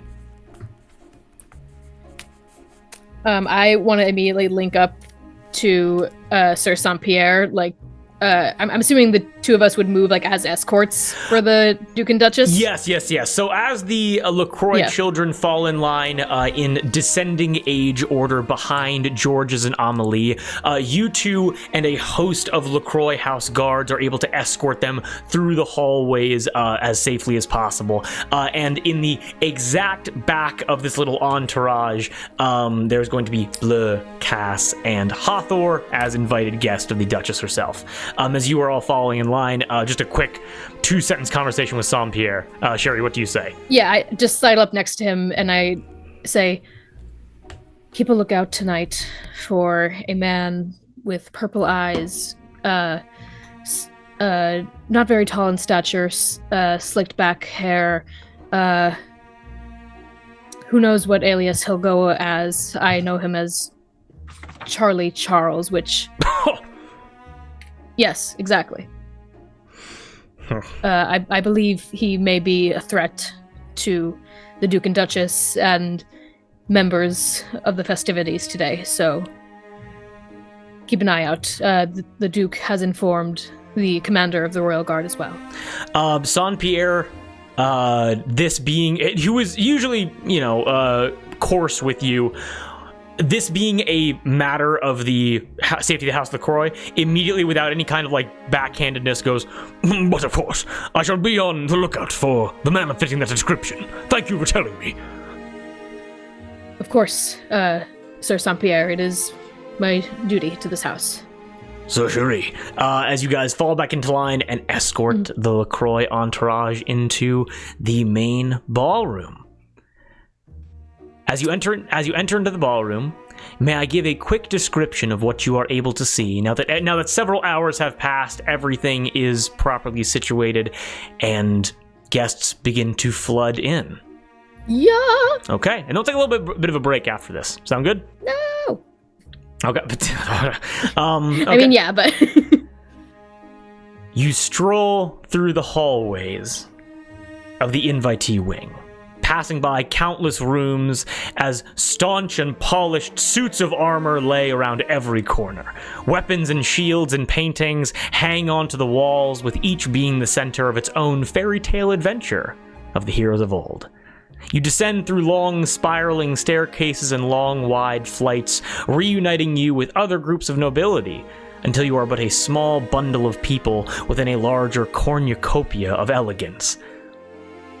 Steps come until you are able to reach a heavy yet polished set of iron doors, the same one that Cherie entered into not a few hours ago. As a knight in plate armor signals to his brother in arms on a platform above you, a lever is pulled, and as you hear some unseen pulley mechanism activate, the entree Great Hall is revealed to you. As you enter in, you see a room of white marble and golden gilding, with a domed ceiling 3 stories above you. Painted on the interior curve, you're able to see a plethora of fruits, vegetables, meat, and wine laid out on a cloth amidst a dense and ripe vineyard. Clearly paying homage to the families of Allatour, each being a symbol of their trade. Where was I in the document? Hold on. And sitting enjoying this display, fairies and pixies and satyrs dressed in the finest silken robes and gowns one can imagine. Make merry. As this ever-watching picnic stares down upon you, you are then able to take in the uniquely beautiful architecture of this hall. The floors, 1 or 2 stories above you, allow for the guests to stare down leisurely, with large, almost flowing swaths of white marble carved to appear like silk strands, billowing down from floor to floor, elegantly hiding staircases leading both up and down. You breathe in and smell fresh lavender and jasmine and honeysuckle as adorning these fabric strands of marble, trellises of flowers, so that sweet smells may rain down upon all of those who are lucky enough to set foot inside. Finally, you're able to see wine-tasting bars, mock fencing arenas, groups of people dancing in time, magical excursions of flight from one elevated lookout to another, all occurring around a combination of rounded tables, long feast spreads, and reserved central section. A single reserved central section, guarded by a dozen knight-at-arms, awaiting the king and queen's arrival. Welcome to the Great Hall of Castle Untitled. And with that, before any other RP can take place, we're going to take a quick break. Everyone having a good time? Yeah! Yes, indeed. Yes. Wee wee. And yes. Wee wee. Oh, Cherie, you're on the tail of something. So smart. I feel like we're very much in like it's the great party. Nothing can go wrong. We're on the ride up. I will The tell roller you. coaster is making the noise. So like, I'll tell you this much. The first ever D&D game that I ran, the inciting incident was an assassination attempt on the king and queen. And if I hate anything, it is repeating myself. I can almost guarantee that is not the direction we are going today. On us. who's He's dying? in 2 vests. Get him. It's a fashion crime. Get him. 2 vests. That's so good. So good. I That love is that. so fucking simplicity at I its got the best. mosquito. Yes. Oh, hell yeah. Okay, yeah. We're taking a quick break, and we're going to come back and buckle up for some RP and then King and Queen's introduction. Sound good? Woo! All right, see y'all in a bit. Okey-doke.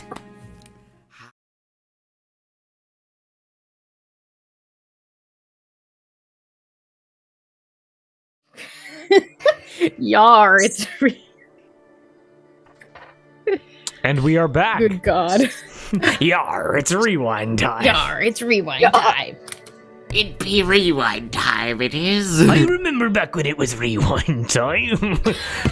Yar, Otto, that'd be get outta hot. here. You're not in Yar, this that'd episode. be hot. That'd be really hot. If you put Otto in any one of these situations, he would shit himself. He would explode. You'd have an aneurysm. But we are back. Yes. As you guys enter into this elaborate feasting hall. Absolutely beautiful, so incredibly regal. As you look around, and there are landmines of social interaction all around you. You're able to see specialized tables made for each of the noble houses. Now, there are some smaller lords and ladies from some of the villages scattered around. Everyone is dressed to the nine, is doing their best to make themselves presentable, very likable. This is a place to foster social connections as well as have an excellent time. But you're able to see these specialized tables. The Cherie and Saint-Pierre escorting the LaCroix over to where their usual stations are. You're able to see the largest table, easily, of the 1, 2, 3, 4, 5 of the 5 which are laid out, you're able to see that the LaCroix table, a sheet of glass above a small little diorama, almost like flattened yet 3D at the same time, an imitation of Merchant's Bay, the waters flowing inward to small little pockets of the LaCroix manors dotted around the shoreline. And you're able to see, bobbing in the water of Merchant's Bay, carved to look like ships, apples and oranges and lemons and bundles of grapes, imitating what their trade is, what their craft is. You're able to then look over and see the remainder of the families, most of which you have not met yet. We will actually begin with the Pavels, as you're able to see Alwyn Kennedy III and Adelia Marguerite Pavel sitting there. Their young daughter is, I believe, Darby daughter, yes? Yep, I'm trying to remember her name. Aren't we all? Their young daughter is off playing. Helena. Their young daughter Helena is off playing at the moment as they are sitting at their table. As you were able to see glass above a diorama, green grass with small patches of brown dirt, as you're able to hear just very faintly, as you see little cows and pigs moving around. At the center of the table, you see the Pavel castle. I'm trying to, there's a lot of names in this. The Pavel home is what I mean to say. We then look over and Blurso, no need to really turn to no need to go away from what you're doing. You're okay. You're able to look and you're able to see a table easily the smallest, glass above a gray diorama, solid rock carved throughout it, lit with solid rock but carved throughout it tunnels, similar to like what a rat or a spider would use, lit with green and blue torches. And alone at the table, all by his lonesome, you see Björhe's Beset, an old, scrungly little man. Perfect. Right. Go back to your stuff. You're then also able to see the two tables, the two tables, and therefore the two houses which you have not interacted with before. A table, glass pressed onto a diorama, separated into 4 different sections. Wheat, potato, olive trees, and corn, maize, all laid out, segmented into different proportions to represent what the Renois are professionally known for cultivating.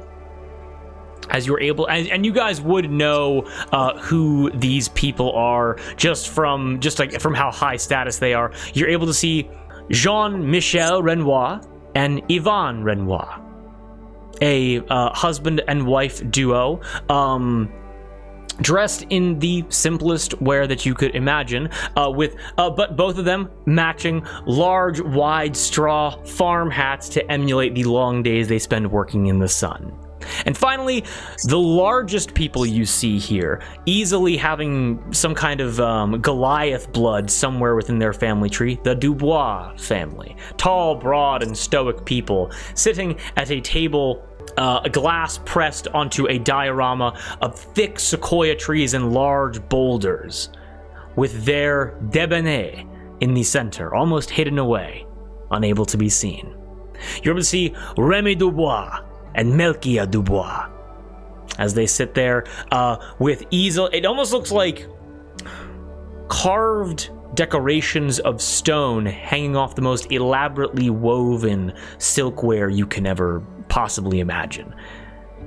As they sit, as they drink and enjoy each other's company, as guests begin moving around this large area, we can cut over to any kind of social situations as the LaCroix entourage begins to sit and begins to enjoy themselves. Where's everyone going? What's everyone doing?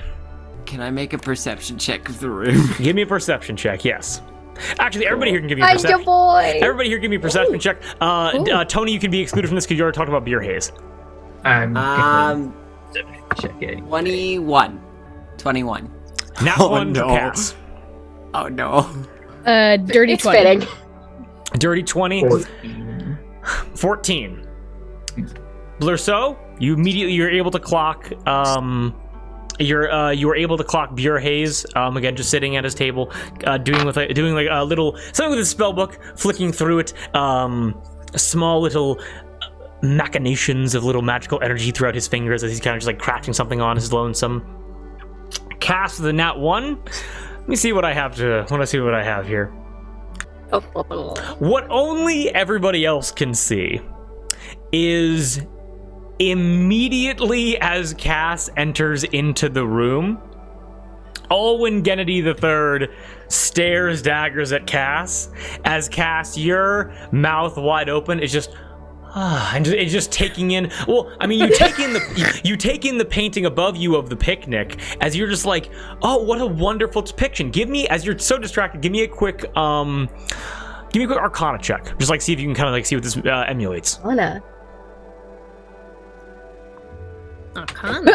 God. Oh my god. 15. 15. Yeah. With the culture of this place, and with the depiction up above, there clearly is some kind of respect of the Feywild here. With the patrons of this picnic, all of them that are feasting being satyrs and fairies and creatures that can be found within there. You know, treants in the back frolicking. Very, very storybook, if that makes any sense. That's what you clock. Yeah. As you're doing that, Blurso is talking to Bureau Hayes. Sherry. Mm-hmm. Over at the bar, yet to be approached by anybody, it seems. You are able to see Charles Charlie simply sitting there enjoying a glass of wine. Okay. You got a 21? Yeah. As Charles Charlie is sitting there, seemingly unmolested by any kind of security in this place, you're able to look over, kind of away from him, as, you know, you're incredibly attuned to, like, your sense is very attuned to these kind of social situations. You are able to see a man walking towards the LaCroix table. He doesn't look threatening. Give me a quick history check, see if you know who this is. Okay, 1 second. Take your time. Fey Fiend Undead? No, not Fey Fiend or Undead. I will describe to you what he looks like as you roll this check. He has a brown curly hair. He is wearing what almost look like racing leathers, like some kind of horse jockey in a way. I got 22. 22. This is not a duke, not a sir, but he is. I mean, we will call him sir, but it is more of a title of respect than it is a title of position. This is Sir Equest. Lucas Equest.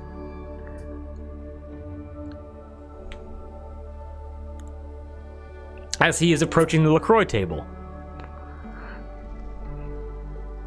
And you realize that as your attention, I was saying at 21, your attention is split between Charles Charlie and this man approaching, as you see that he immediately is looking he glances towards the Duke and the Duchess, but primarily he looks at Palm LaCroix as he approaches.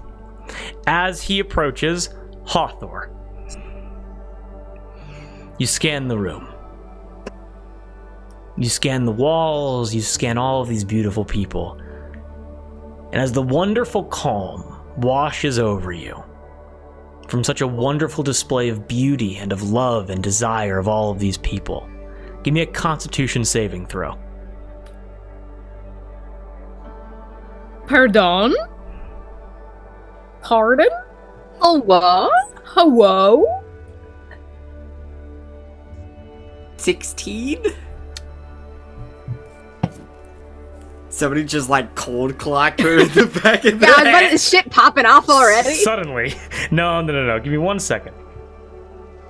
She's hit by crushies. She's hit by love. She got hit with the love punch. Far Rude. across That's my shit. Scanning all over the room, a channel opens up between the people for just a single second. As your eyes and his eyes meet, the tall, 6'8" orcish figure, white hair, white scarf wrapped around his neck, you are able to see Higgy. As he sees you, his mouth opens slightly as the crowd then comes back in. You have your heart beating hard, does not overtake your senses as you are momentarily dumbstruck by him. I'd like to say that, like, we are still, like, with our, like, little group that just entered. So Hathor would just immediately, like, instinct just grab Cass's shoulder and be like, Oh. Okay. You good, Pinky? Never better. Never better. You're breathing very hard. Oh, you noticed that. Wow, you're so observant. You're just breathing very loudly. I have ears. Fuck, I need a drink. Where's...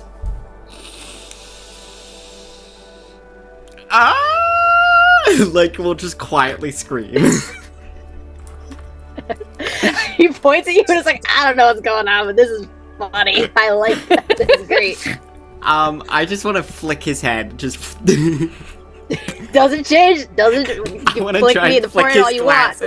Off his I flick face. you in the forehead. I dodge it. Immediately, Duke Georges calls out to Sherry and goes, "The undeniable class of our new traveling companions." As just, I don't even address him. I'm like tunnel visioned on Charles Charlie. Okay. As that is happening, as you guys see each other, things will progress, of course. Who would like to interact with things first? Simply call out. And you can do things together if you want, as all these people are gathered here. I'm going to do the quickest of flybys possible to say hello to my father. Just be like, Father, Adelia, Helena. I like wave at her wherever she is. Your father looks at you, looks around to see who is watching this conversation happen, and goes, "I heard of your exploits in Vakan." Well, yes, there was a group of children in danger, some livestock made upset by the danger, and I and some others intervened, and we were invited to travel with the family LaCroix. He nods his head. He looks down at his crystal glass full of simple flat whiskey, rolls it around, and goes, "An achievement. Small, but an achievement. Did I also hear you made one of the children pass out by wagging the beast's carcass at them?" Oh, of course not, of course not. The poor thing was so afraid. Immediate deception check. Immediate deception check. And I say too, it was some sort of magical beast. It deflated on top of my friend. I was attempting to free her. Deception, you say? 21. So you gotta beat a 15. As he looks at you and goes, "I'm glad I'm mistaken." I swear, it is simply the beginning of more to come. Good. As he turns back to his lady wife, as he and her, she acknowledges your presence, as they then watch as their daughter just continues playing with other children at the event. And then I am just going to partake in one of my favorite activities, going to the dance floor and trying to cut into couples dancing and cause upset as subtly as possible. You are able to watch as a dance is currently taking place, which emulates the 5 houses of Allatour as you watch people with stiff and rigid movements emulate the Dubois, with small movements growing larger, emulating the Renois. You watch as flowing arms emulate the Lacroix and Merchant's Bay. You're able to watch as almost like a trotting dance emulates the Pavels. You watch as twiddling fingers emulates the Bassettes. And finally, you watch as a connection is made between the partners, emulating the Entrees and the marriage of the king and the queen. As all that's happening, give me a okay. So you want to interrupt them specifically, right? I'm not trying to interrupt. I'm trying to like find like romantic couples and like cut in and try and like make people jealous and upset. Oh, okay. Give me a quick, I'll just say charisma plus proficiency roll. As you're able to see, Let's go. You're able to see like kind of lords and ladies and lords and ladies and ladies all kind of doing this very romantic dance with each other to celebrate the evening. I don't drop my die everywhere. Okay. Math. 24. We cut over. And I'm trying to be subtle. I'm not trying to look like a bitch. I'm trying to sow discourse and then leave unscathed. Okay, so you have a couple, you have a lord and a lord, a lady and a lady, and then a lady and a lord, all dancing together. Which one do you go for? I will go for the Lord and the Lord. The Lord and the Lord. As they are doing this very elegant dance, they have practiced for days, if not weeks, to get every step perfectly. You kind of come in and start emulating their movements as well. Give me a quick performance check. 12. 12. Okay, here's the way it's gonna go. You come up.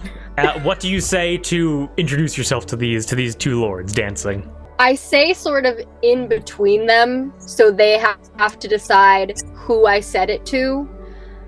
I saw you across the room, and you were just the most beautiful creature I have ever seen.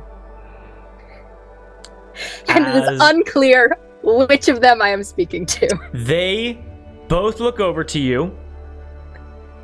They look back at each other, and a small twinkle of love appears in their eyes as they believe that you are talking to the other.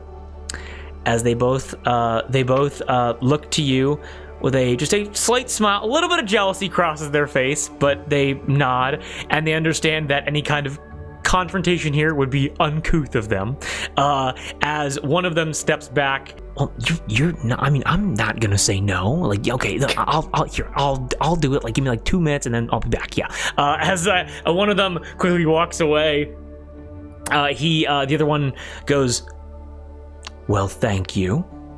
It would be my honor to have this dance with you." I thank you most dearly. As puts up his hand. Do you put your hand to his? Yes. And as you begin to dance, you're like, yes, just got in the middle of all this. And then your second thought is, I don't know what this dance is.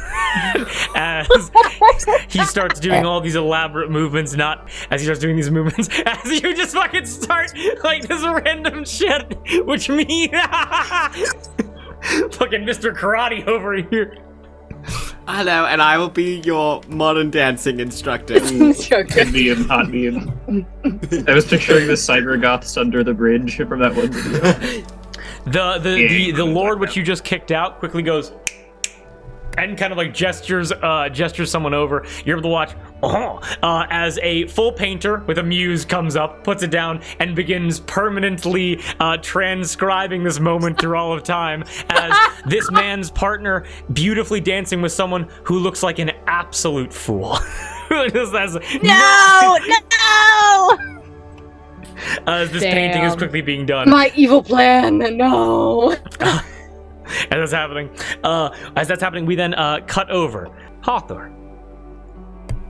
Across the room. Her fingertips go numb.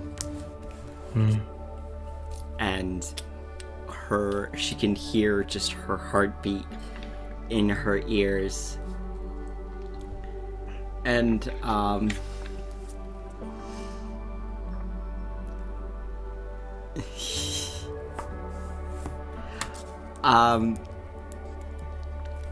she's not gonna use her channel divinity. Because she has Why a channel not? divinity that makes people, like, really hot, but hang on. She's not gonna use it. Instead, she is going to stand up straight. And, try and carefully weave her way through the crowd to where Higgy is.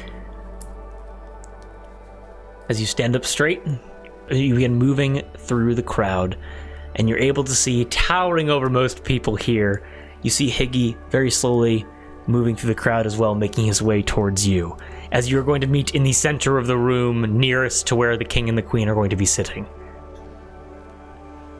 Just looking, like, when they meet, just looking up at him and going, "Hi."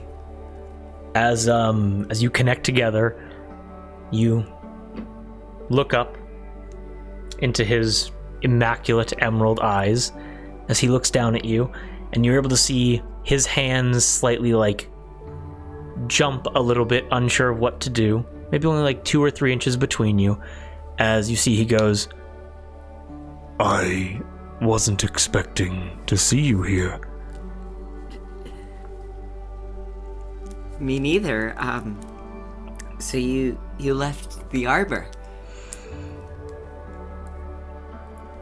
He nods his head and goes, I was needed elsewhere, and my companion enjoys the climate.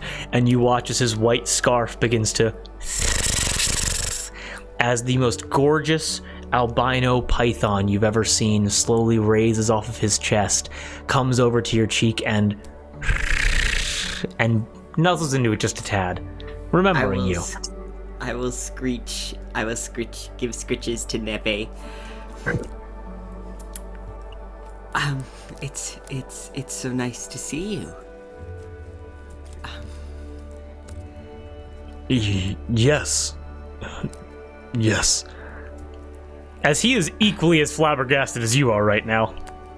We're just a couple of goons. It's a beautiful scene. He's adorned in red and blue and green, just incredibly, like, elaborate jewelry, magical items, necklaces all across his hands and neck.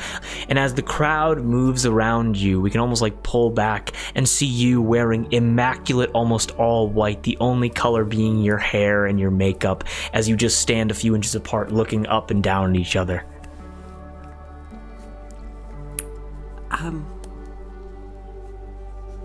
Would you like to dance? Higgy does not say anything, but just slightly nods at you. I will offer up my hand to his. He And takes your hand, leads you to the same floor, and juxtaposed with Cass just feeling himself, he very slowly, making sure you're okay with it, not knowing the complexities of this culture very well, is just going to put one hand around the small of your back and take your other hand up near your shoulder and just begin swaying back and forth with you. Hathor is just like this bright, vibrant flush across her cheeks and nose, just like she's almost glowing a little bit. Mm-hmm.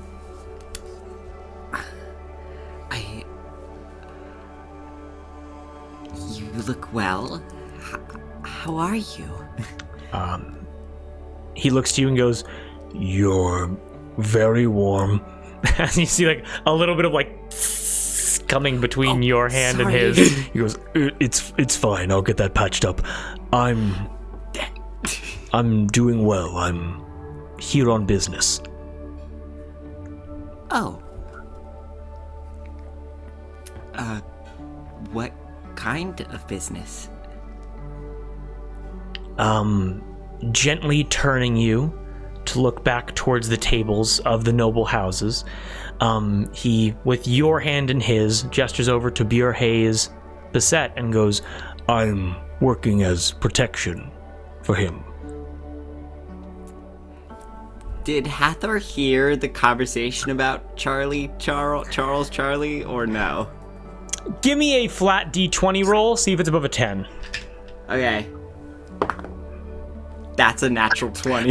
Yes, you absolutely did. Yes. Oh, I think I don't know if they're my friends yet. Hoping for it. But I think one of my traveling companions met the other member of your team, Charlie? Higgy, still holding you very close, the swaying stops as he looks at you and goes, I don't think I rode here alone. Oh. Sways back and forth as he goes, It is... Perhaps he hired another after he hired me.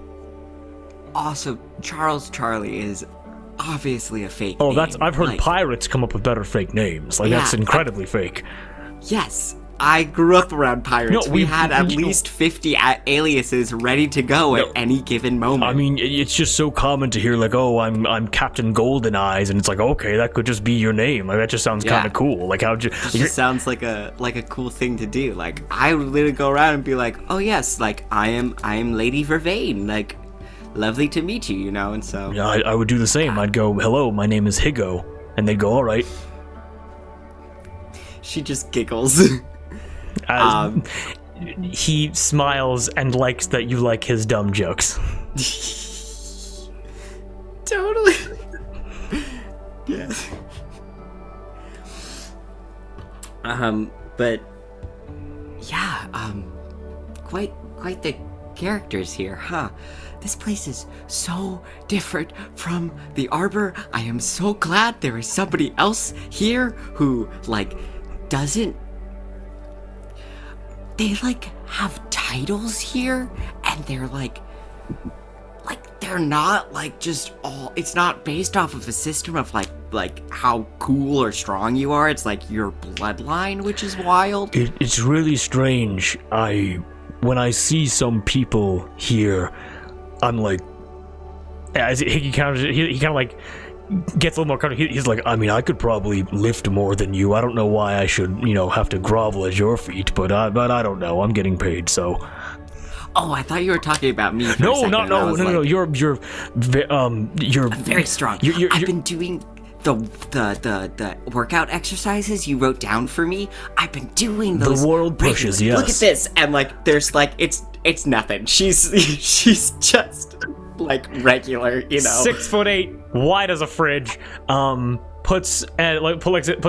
Gently puts an arm, a hand around your arm, and squeezes and goes, You'll be strong. You'll be the strongest among us. Yeah, thank you. Yeah, her strength is 10. It's yeah, she just kind of every now and then will be talking to him and then just trail off while looking at him, just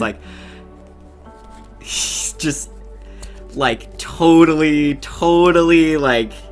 locked in on him, just Let me know if this is something that Hathor and you would be okay with, but as you're kind of talking, these bursts of energy of seeing someone that you haven't seen in so long, and you're so excited, and there's that, and especially being a cleric, or whatever Hathor happens to be for Aphrodite, that tension of affection in the air so thick you could grab it and hold it and kiss it and love it. In between these bursts of energy, Higgy gently moves his hand up to the point of your back between your shoulder blades and just pulls ever so gently so that your ear rests upon his chest. Not keeping you there, just inviting you to be closer to him. She will wrap her arms around him and just not in a way of holding onto his neck, but it's not in the way that an embrace traditionally happens between like a smaller figure and a larger figure, where she's almost like, even though he's so much bigger than her, she's also kind of cradling him too. Like she's holding him just as like, you know, in that same way. And it's only for bursts of 15-20 seconds, but as you come in, your arms go up to go onto his shoulder blades, with one hand being across the back of his neck, it being an equal embrace between the two of you. Yes. As you she's just like her brain is short-circuiting. As you slowly sway back and forth, we're gonna cut over to Sherry. Sherry, give me a perception check real quick. Sorry, I was muted. You're all but good. What's going on in Sherry's head is perception, you say? Fuck. It's only a 12. Only a 12. Still able to clock. Almost eyes going different directions. You're able to see Lucas Equest approaching Palm LaCroix, and you're able to see Charles Charlie simply sitting there at the bar. I escort the family LaCroix to their table, and as I do, I just like catch Duke Georges by the elbow and say, it seems that the young Sir Lucas Equest is approaching the Lady Palm. I've set my sights on this figure. May I take Sir Saint-Pierre with me? I am not meaning to cause a scene. Duke Georges immediately serious face and goes, You may take Saint-Pierre. If you need anything, simply yell. Your safety means more than pleasantries. Thank you, my Duke. I will leave you to whatever the young lord needs. As Saint-Pierre joins your side, begins walking with you, you're able to hear Lucas Equest approach Duke Georges and go, Sir, it's an honor to be speaking to you once again. I was supposed to meet up with Palm, and then his voice fades away. As that occurs, you and Saint-Pierre approach Charles Charlie, who is just sitting at the bar. You approach from behind. What do you do? I like shake off whatever I catch as we leave the LaCroix table because I can't focus on that now. As we're walking over, I whisper to Sir Saint-Pierre, this is a confrontation. I do not intend for it to be a fight. I do not want to disturb the festivities here. 2 paces behind me. If I need backup, I will let you know. He looks to you and goes, but of course. As you begin to approach. I'm going to change the music real quick. I was going to say this does not fit the vibe of what's going on here. As you approach Charles Charlie from behind, he looks over his shoulder. He clocks you. I'm going to do a stealth check with disadvantage from Saint-Pierre. I mean, I don't want to. It's not meant for it to be hidden. Just like that's 2 17s. Yeah. That's 2 17s. Oh, Saint-Pierre fucking disappears. And that's gonna be. I want it to be like not like. I want myself to be in his main line of sight, and like to have Saint-Pierre be like backup. Yeah, he got 2 nat ones, so this dude has no idea that Saint-Pierre is even a factor in this conversation. Bet. As Charles Charlie sits there, give me a perception check as a very uncommon Saint-Pierre W. So true. As you are approaching, give me a perception check. Come on, baby. Perception, that's an 18. 18? Mm-hmm. Roll me a d4. Okay. 1. Charles Charlie doesn't. You guys are walking through a crowd. Saint-Pierre a couple steps behind you, and you're able to see Charles get up from the bar. He having a conversation with the bartender, and he points. You're able to see that he kind of points like, and just quickly tags 3 people in the room. But now I'm going to say with what you were able to clock from this little point, he was able to point back towards, over your shoulder, not yet seeing you approach, but you were able to follow his glance and see that the only person visible in his eye line right now that he'd be pointing to would be Coco LaCroix. You watch the bartender go, but of course. And you were able to watch a woman bartender quickly grab a bottle of wine, stand up, and begin to leave the bar. I turn over my shoulder to Sir Saint-Pierre and point out the bartender heading for Lord Coco, indicating for him to intercept her. Saint-Pierre immediately and goes, yeah, he looks to you, he does his as he goes, excuse me there, miss, and begins chasing after her. Give me one, actually, yeah, Saint-Pierre will be able to go intercept her, no problem. I need to write stuff down. Hold on, wait. I'm so fear right now. The tonal shift. You're having Cass is making a fool of himself. Hathor was having Hathor's love. falling in love. I'm confronting enemies. Shuri's in a spy thriller. Yeah.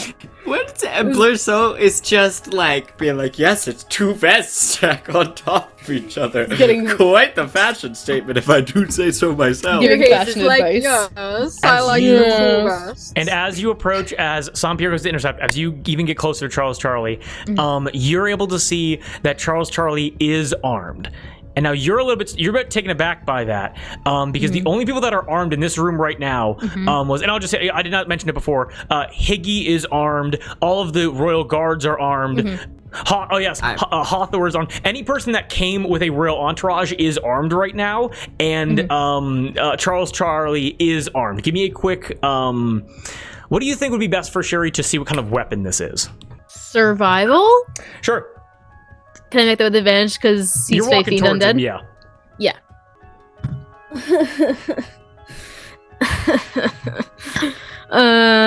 That's only a 10. Currently within a sheath, it looks like some kind of a greatsword. But anything past that, it's currently being covered by his pennycoat, so you're not able to see anything else. Like my greatsword? I mean, yes, in the way that the smithing might be similar, but like to compare those details, you need to have a personal inspection of it, which you do not have currently. But like you're like, oh, that kind of looks like my blade in terms of like size and weight, basically, but like nothing more specific than that. Okay. As he is just chilling at the bar, now his back to the bar, glass of wine in his hand, much less full than before, as he just stands there, just kind of staring around. I am like horse blinders on, approaching him in the Jesus Christ. I'm so nervous I dropped my notebook. Can you imagine Shiri just clopping over? You get on all fours to gallop. Like making a beeline towards him, but in the most casual way possible. Just as I want him to think that I'm just like approaching him as any normal person would at a party, but I do have a hand on my sword. Lightly. He clocks you and goes, Sir Cherie. To what do I owe the pleasure? Well, I was going to do you the honor of getting you a drink, but it seems you've beaten me to the punch. Yes. Would you, of course, as he looks over to a bottle that he has right next to him, as he grabs it, he pulls a glass out from behind the bar and goes, well, let us treat ourselves then, as he pours a glass of wine for you. Oh, that's very kind, but I'm on duty, as are you not? He quickly stops pouring the glass, he pushes the wine away from it and goes,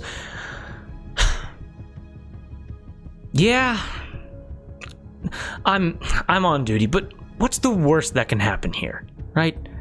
We're surrounded by the king and queen are going to be showing up in a matter of, as he kind of like pulls out a little pocket watch, checks it and goes, in a matter of minutes. There are guards everywhere. I doubt Bjorhaze is any kind of danger. I'm just here for posterity's sake. Give the old man some company.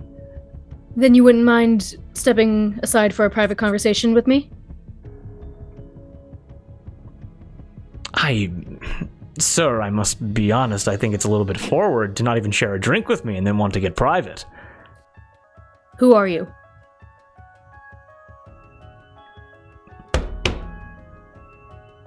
To deny me my own name, Charles Charlie, a name that my father and my grandfather and then my grandmother has actually had before me.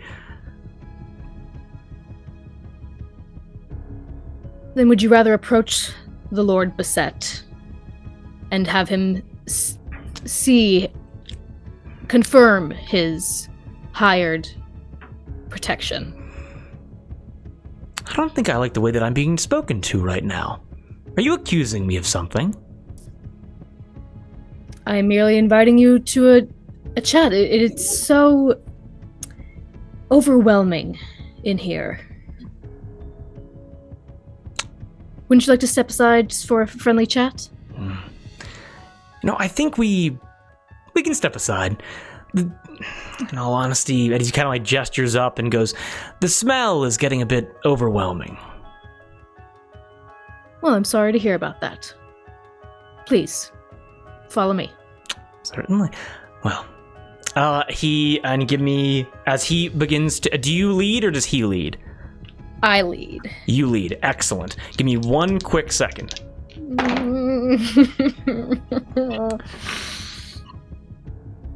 You hear him go, as he walks behind you. Where do you take him?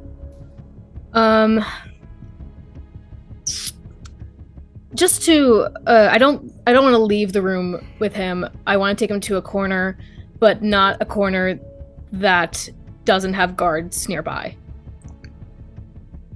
Oh, so you want to take him like into, okay, so. Sorry, I keep dropping my notebook. Not a problem. Here is what you're able to do. Yeah. You leading him right behind you. You're able to watch Saint-Pierre filter in the back as well and begin following him. As this guy you're able to watch as Charles looks kind of behind him, looks around him, and recognizes what is happening right now. And he does not, as you kind of like turn around, he does not look that fazed by what's going on. Mm-hmm. As you take him into a corner of this like glorious ballroom, you take him to a section that would lead deeper into the parts of the castle.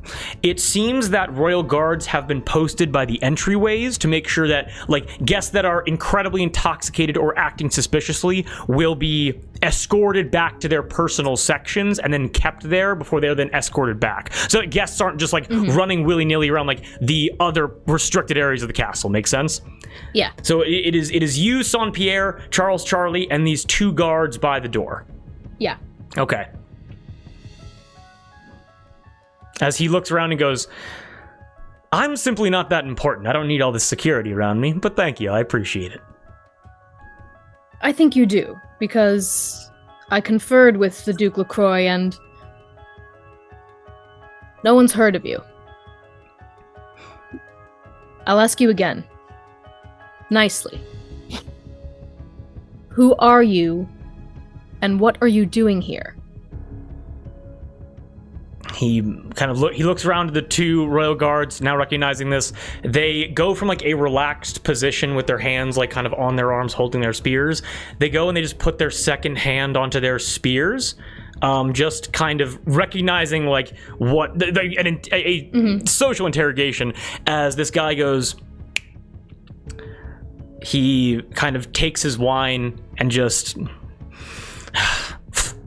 kind of splashes it onto the wall as everyone goes, as like, you know, just shocked at the wanton waste, and goes, you don't, all right, okay, I'll come clean. My name is Winter Scott Key. Okay. And I'm not, now I'll be honest with you all here. I was able to trap my way past the guards by playing a good old game of, oh, he said, oh, I'm with him. Oh, he's with her. Oh, I'm this guy. Oh, I know your mother back in the day. And now I'm here. And I was able to get my sword in because I didn't want to feel unsafe. I'm a common-born man just like the rest of us. At least we all were in some way.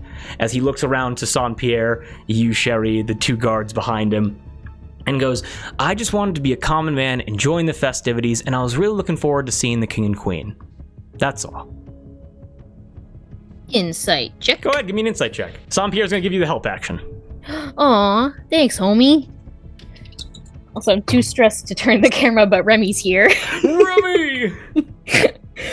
Also, that is a natural 20. That's a nat 20. Yes. He's telling you half-truths. It seems like this man is speaking confidently enough that he is good at engaging these social situations, but he's not giving you the whole truth. God damn, that's a good nat 20. I digest his words and pause for a moment before saying, I don't think you are in the position to be giving these half-truths, Mr.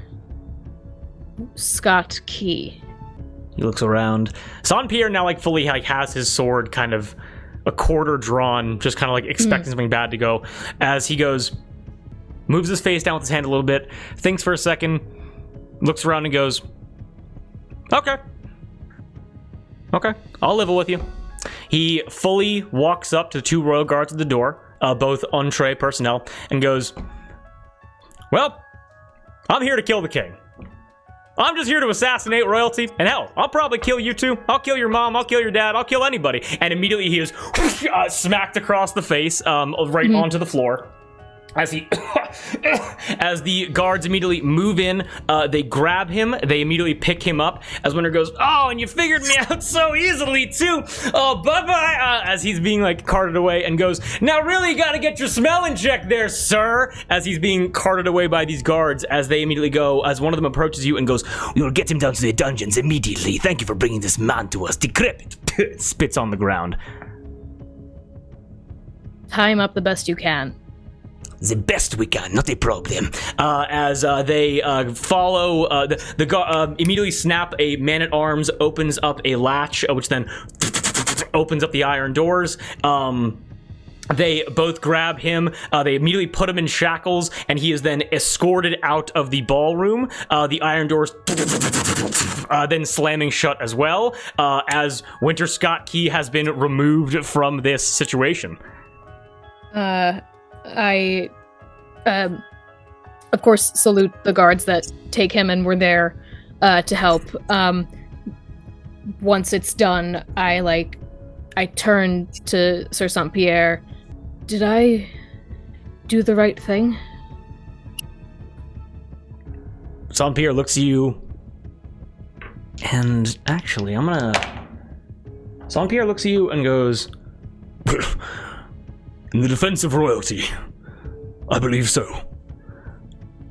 We reported that man to the powers that be, and he shall answer for these grave plots.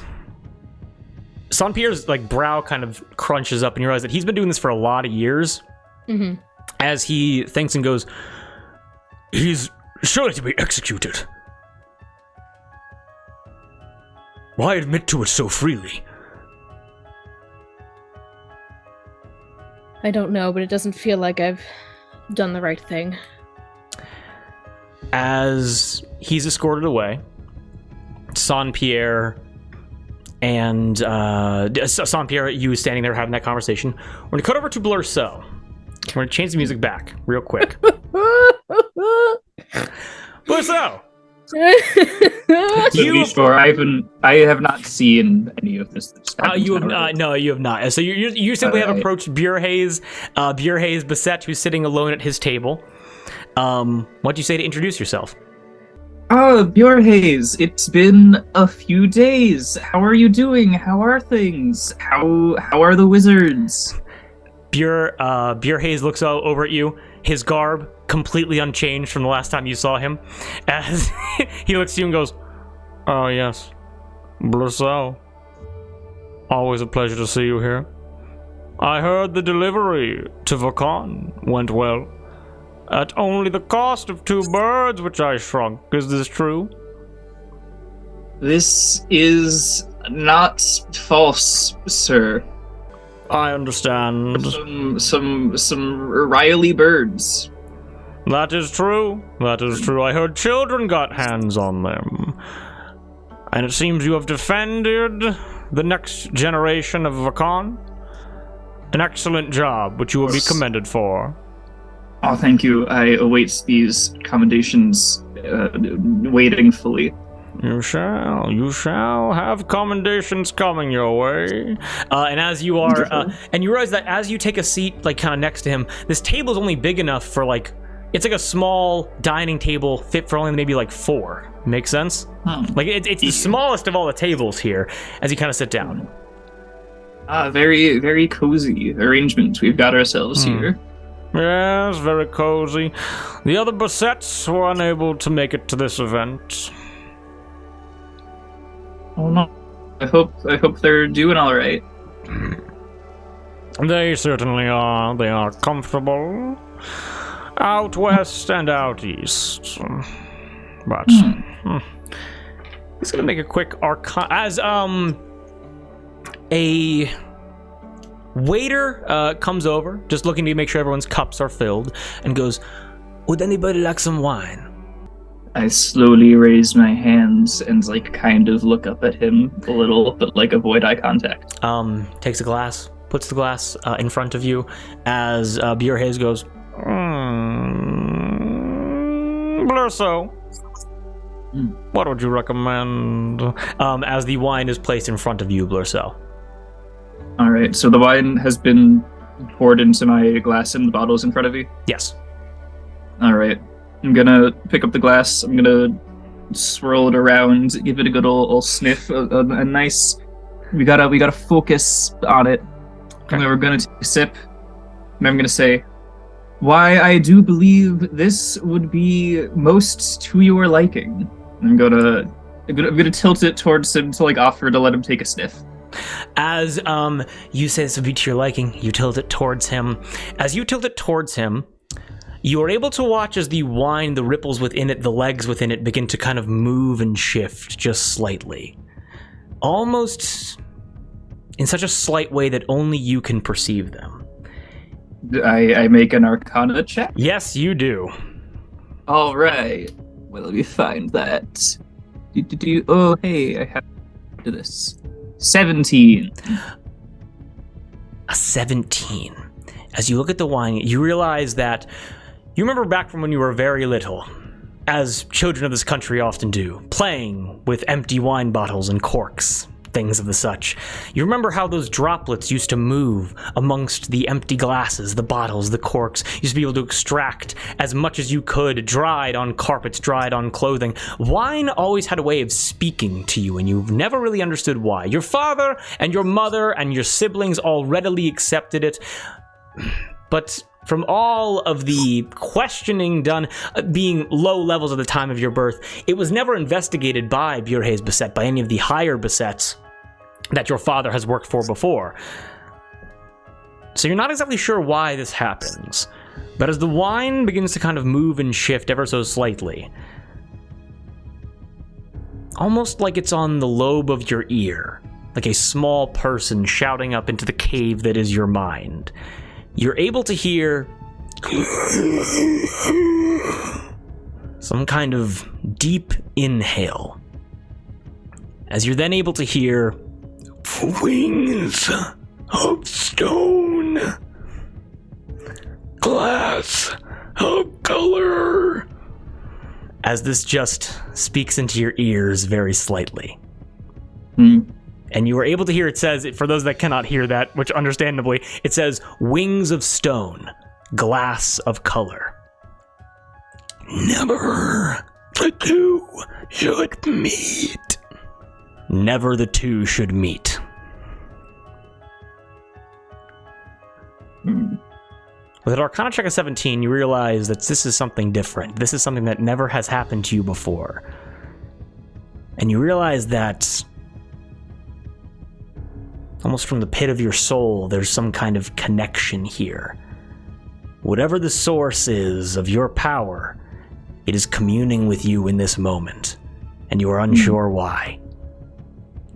I'd like to... Is there anyone else at the table with Bjorhaze and I?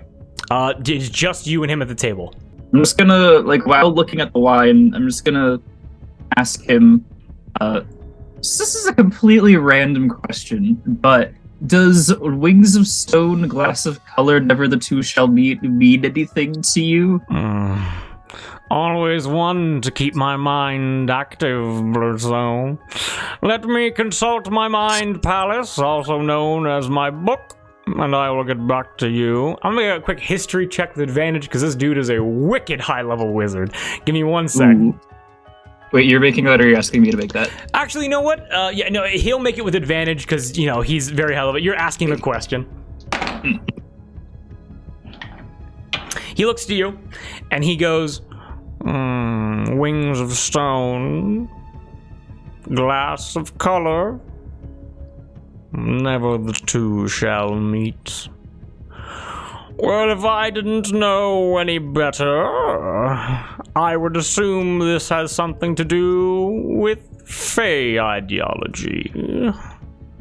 Something more in reference to myth, to legend, possibly.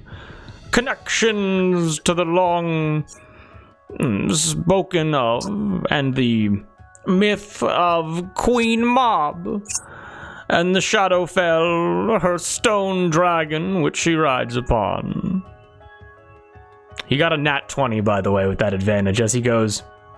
And possibly the jewelry worn by Queen Titania as well. Why do you ask? You know, I just, was thinking about poetry, and when I took a sip of this wine, the words simply appeared to me. No reason. He looks over you and he goes, Blurso, I trust you implicitly.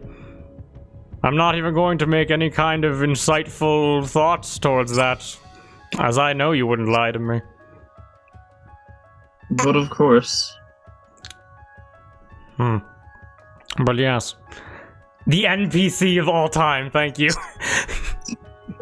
As he looks over to you and goes, but with that, I get the sensation that the main celebration will be beginning, and the king and queen approach.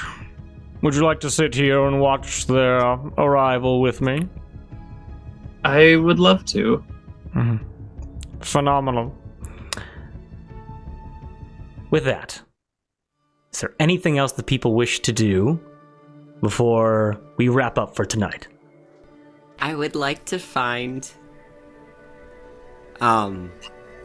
Cherie. No problem and at tell all. her that this is redundant information, but Hathor doesn't know this. Go to find her and tell her that Charlie is not actually a guard of I almost said Blurso, of Beer Haze Beset. Beset. Yeah. Yes, just be like, oh, there you are, Cherie. Just wanted to let you know I saw a friend who is a mercenary for Beset to protect him, and he does not know of this Charlie, that I may have overheard you speak about to the Duke earlier. I just wanted to let you know. Thank you, Lady Hathor. Well, helpful that information is not necessary, as this Charlie, now known to me as Winter Scott Key, has been carted away by the Royal Guard as a attemptful assassination on the King and Queen. Hey, Drew. Yep. Can I try a thing? Yeah, what do you want to try? At the thought of assassination, Hathor thinks about, and you let me know if this is too big of a logic leap to do it, but Hathor would like to cast Detect Poison and Disease on the wine that's been being Saint-Pierre served to has. everyone. So I'll say that just right now. You want to do? Saint Pierre still has the bottle in his hand right now. Yes. To do it on everyone would tax you into unconsciousness before you'd even be able to do a quarter of the room. Okay. As you cast Detect Poison and Disease on this wine bottle, and with this I will say that Blur and Cass, you're able to see like Saint-Pierre, Cherie, Hawthor, a collection of guards, like some kind of like troubling collection of people right here. As you guys, like, your interest kind of like gets pulled over to them if you want to join up with them. Would you guys join up with them? Oh, yes. As you guys are able to kind of meet up, Hawthor, as you are able to cast Detect Poison and Disease, you recognize what is the opposite of love? Hatred. It's hate. It is hate, indeed it is. As you look for anything that is hateful, anything that is deceptive about this, anything that is backhanded, and anything that would go against consent. As Saint-Pierre goes, pops the cork out and kind of lets you like smell it and hold it, and you are immediately able to recognize a strong diuretic has been placed within this bottle of wine specifically. This is not, it is technically a poison. It is not designed to kill, but simply make incredibly sick for a short amount of time. This wine is contaminated. It would make somebody sick. Sorry, I am... No, do not apologize. This is very useful information. I take the bottle. I take the bottle of wine. We must present this to the commander of the Royal Guard at once. Can I real quick do my divine sense and sense any celestial fiend or undead within 60 feet that's not behind total cover? Within 60 feet of you that's behind total cover. As you... How about I say yes, and we just kind of combine a couple things into one? That sound okay? Oh yeah, for sure. Okay, killer. Here's what's gonna happen then.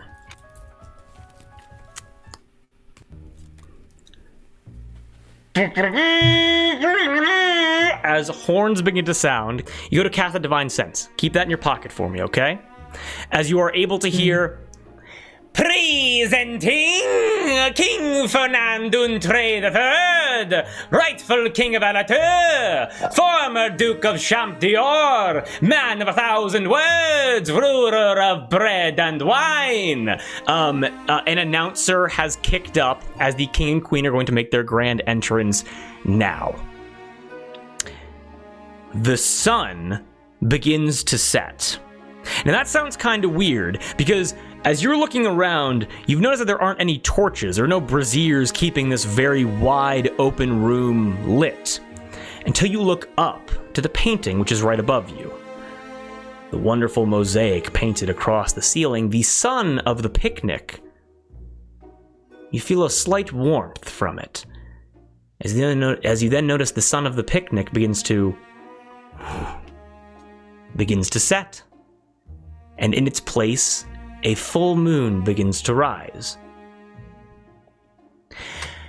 And accompanying him, Queen Evelyn Untre, rightful Queen of Allatour, former Duchess of Trelde, woman of the healing cloth, ruler of silk and spice. As the King and Queen are announced, Cass, as you're about to cast this, your head whips over, and you are all able to see as two dark figures appear in the moon of the moonlight now lightly illuminating everybody, but largely this room is now cast in darkness. Conversations immediately begin to hush, and that one person who always like freaks out when the lights go out goes, "Ah!" And everyone goes, "Shh," and everyone kind of like just shushes them immediately.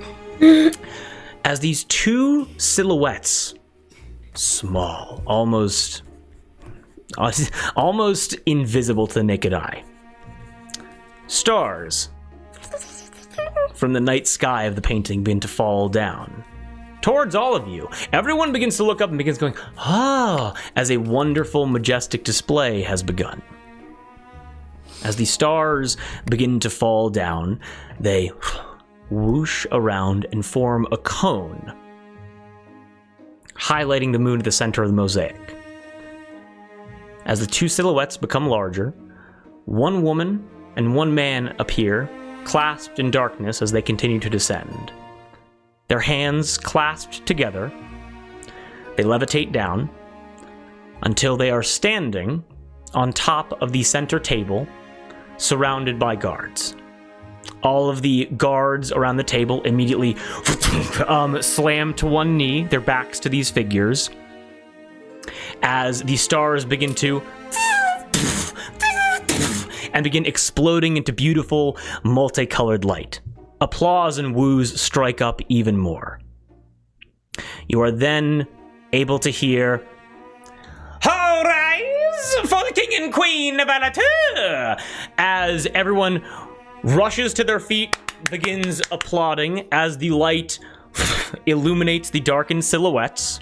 You see the king of Allatour, King Fernando III, a man of fair skin, bald, with an expertly kept long black beard, wearing a crown of platinum forged with vine leaves that are speckled with amethyst gems. His outfit being that of a vest, an undercoat, heeled shoes, and a cape.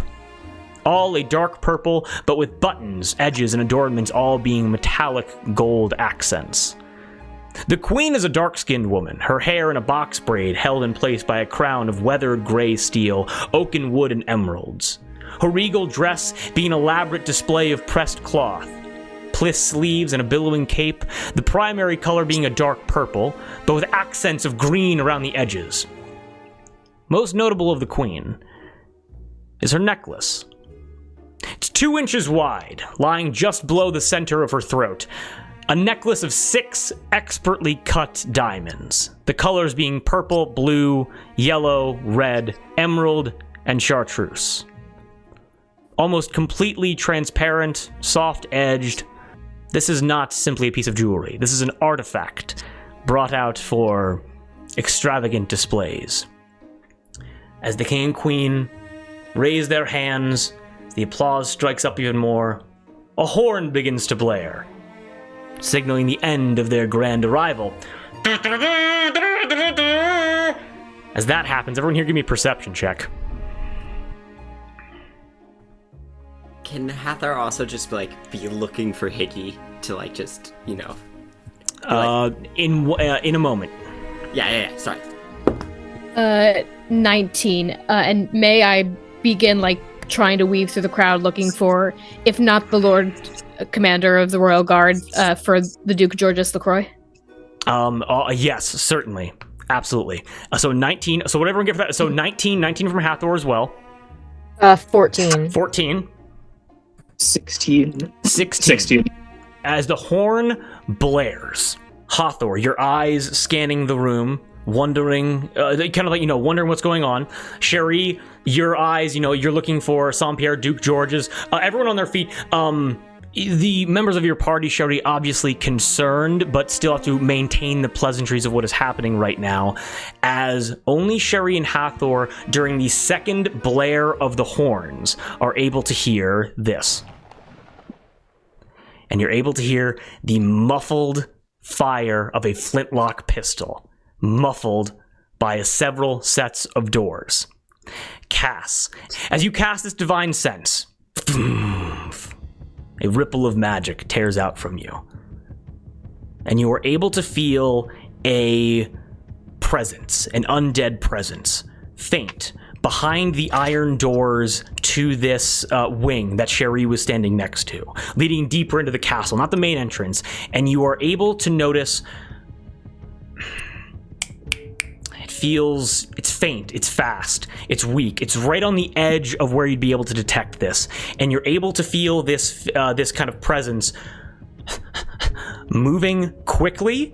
They quickly enter into this sphere of detection, and then quickly exit your sphere of detection, Sherry and Allatour, you know that a gunshot just rang out, and you're unsure what it meant, but you do know that it happened behind these doors. Sherry, the ones that Winter Scott Key was just moved behind. I immediately draw my sword and alert any of the guards.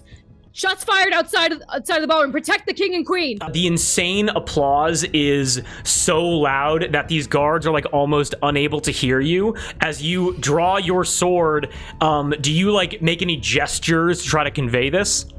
Yeah, I'm repeating myself even though it goes unheard. But I point to the doors behind them frantically. And as I am still looking for the Lord Commander or the Duke LaCroix. The Lord Commander is certainly with. So the Lord Commander maintained his circle around the King and Queen, currently standing, turned back to them, and applauding as they are doing their entrance. The Duke George is within the same spot at the table, clapping, but kind of like looking over to you, just barely able to see you. I catch eyes with the Duke LaCroix, holding the contaminated wine. I point to it and like draw a line across my throat and then point out to the doors behind me. Give me a quick performance check to see if you can convey what you're trying to say effectively. Oh, come on. Can I help? Can I give advantage? I'm gonna say no because Cherie, being the tallest here, is able to see. It's okay. 14. I'll make an insight check with the Duke. He has to beat a 10. We're best friends, please. Although it is only a 4, the Duke kind of just roughly sees that, goes over to Amelie and just pushes her wine glass down from her hand back onto the table. Cockingly looked at you confusingly, his eyes just kind of conveying that to you. The doors, again, drowned out by all the noise of the applause and the trumpets, begin to open until just a sliver wide enough for basically a body turned sideways to squeeze through. I attack the body that comes through. I don't care. No. Wide enough for you to go through. If you need to squeeze through to go into the. I interpose myself. The first motherfucker I see. I would like to interpose myself between the door and the ballroom. As the door continues to open, light kind of pierces through. Again, torchlight now illuminating these darkened corridors. There is no, as you kind of like take up this defensive stance, there is no person rushing towards you. Cass, you'd understand this as the person entered into your divine sense and then exited it. It appeared that they were running away from your divine sense. This person just ran deeper into the castle, not coming back to the ballroom. I say to Cherie, whoever it is, they're not running towards here, they're running away. I go. You just run forward? Okay. Yep. I'm gonna go to and keep my divine sense up and keep sensing. Okay. I'm gonna send one quick glance over my shoulder to see if I can see Higgy, and then I'm going in after them. I'm pulling out my rapier, and I'm going to channel my divinity. As you channel divinity. No, if it's undead, then I'm not. Okay, never mind. Okay, you don't do that. No problem at all. Blurso with the crew, I assume. Yeah. Okay, with the crew rushing in. As you rush in, there are two distinct presences, Cass. Cherie, you see that there is a corner leading to another side room just around the way. And there is a deep hallway leading into the castle. The hallways branching off innumerable, at least for right now. You realize that the gunshot must have come from down the right corridor, Cherie, because you remember that's where the guards were taking Winter Scott Key. Cass, you know that he ran deeper into the castle. What do you guys do? I point in the direction that I'm running, that he's running. He's running that way. I am just hot on the trail. I'm following as best I can, like Hunter's Baning, because I know I caught that undead before, just following the trail. Okay, not a problem. I'm going to cast guidance on Cherie, and thank you.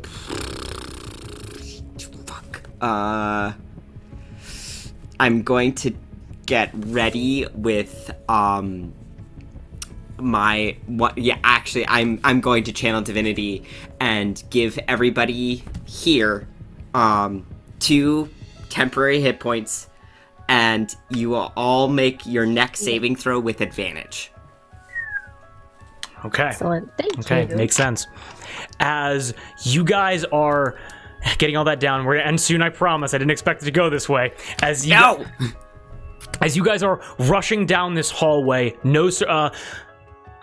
Sherry, give me a quick survival check with advantage. You get it, add a d4 to Yep, it. I will add guidance. Oh my god. I rolled 2 nat 1s. Goddamn. Oh. Can I add? I rolled a 4 for guidance. Okay. And I get a plus something for survival. I get a plus 4 for survival, so it's technically a 9. You're all able to watch as Sherry, hot on this trail, Cass, you're able to just... You realize that right now you're just kind of guessing where this guy went, because he's outside of your range of divine sense, Cass, and nobody else really is able to know. Because again, castles are intentionally built to be as confusing as possible to those that are not commonly within them. And so you guys are just ducking and diving through hallways as fast as you possibly can. Just trying to go after, like, would he go up? Would he go down? Fuck it, we don't know. Just following as much as you can. Sherry, you begin moving fast, incredibly quickly. And you begin basically lapping the rest of your party in terms of your movement because you're so determined. Sword out, very heavy, does not matter to you. And as you're rushing with 2 nat 1s, as you are turning, you're scanning everything from the waist up. You're basically like, if I see anybody, I'm just lurching. And you move so fast that suddenly your feet are taken out away from you. As you fall flat onto your face,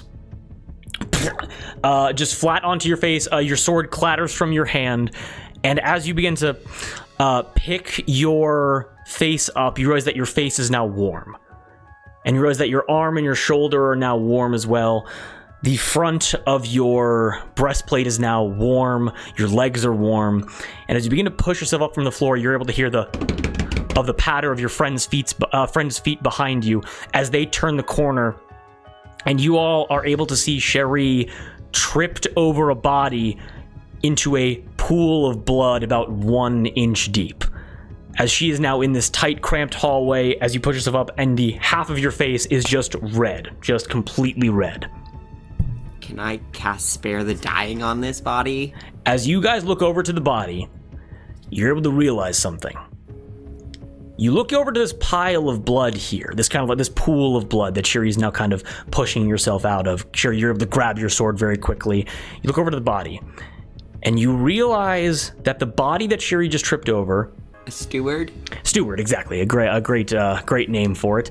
As you're able to look at his body, and you notice that his body, you're able to recognize this is a male body. You only recognize that from the hair. You recognize that from the clothing. You don't recognize that from the face. You don't recognize that from the hands or any visible skin. Because as you look to this body, neck shriveled so small, it almost looks like it is nothing more than a spine and an esophagus. Its face, cheeks are sunken in, eyes are sunken in. Skin is completely pale white with just very faint red lines coming across his hands and coming across his face, his cheeks. His tongue is shriveled in his mouth. His mouth and his jaw permanently locked open as you're able to notice 2 holes piercing into the side of his neck. There are vampires here. You are also able to notice that the pool of blood surrounding this body is not attached to the body at all. There is no obvious wound that this blood would have come out of. With that, please, can everybody give me a survival check? And I'm going to say give it to me advantage, Cass and Sherry. Come on, dice. Jesus. Okay. Oh shit! I'm proficient in survival. Holy shit! 17. 17? Don't worry, you guys. It's only a -2. I rolled a 3 and a 5. 3 and a 5? That's a 3. Cass, you go. Blood. Ew. Ugh, Remy. so stinky. Hey, Cherie, it's gross. Get Hopper, up. what'd you get? I got a 12. Yeah. Sorry, I didn't notice I was muted. Blur, and then what Hawthorne would you get? I got a dirty 20. Dirty 20? Hawthorne. You understand this from stories and legends told around fires and in taverns of the Arbor. It's spoken of as if it is a myth. You know this because it was something that scared you as a child when you were reading tales about it behind your mother and father's back. This is like myth coming to life. Sherry, you understand this because you're a hunter. You are someone that is proficient in all forms of monster hunting, those being real, those being myth. You are prepared for any situation. You both recognize, obviously, this is the bite wound of a vampire. More specifically, looking at the blood, looking at the body, the bite of a vampire who was badly, badly wounded in combat. A vampire which desperately needed to heal. A vampire which took the life energy from this poor, innocent person so that he may keep going.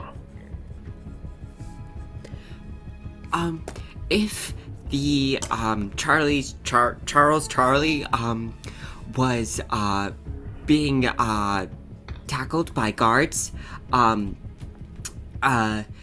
you think he would have been badly injured enough to need to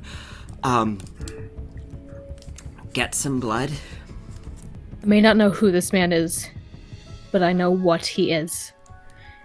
And if while he's still in the castle, we are in grave danger. And with that, we're going to end tonight's session. God damn it,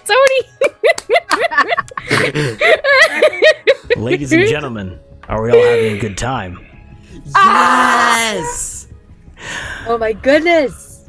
Vampires. What the fuck? What the fuck?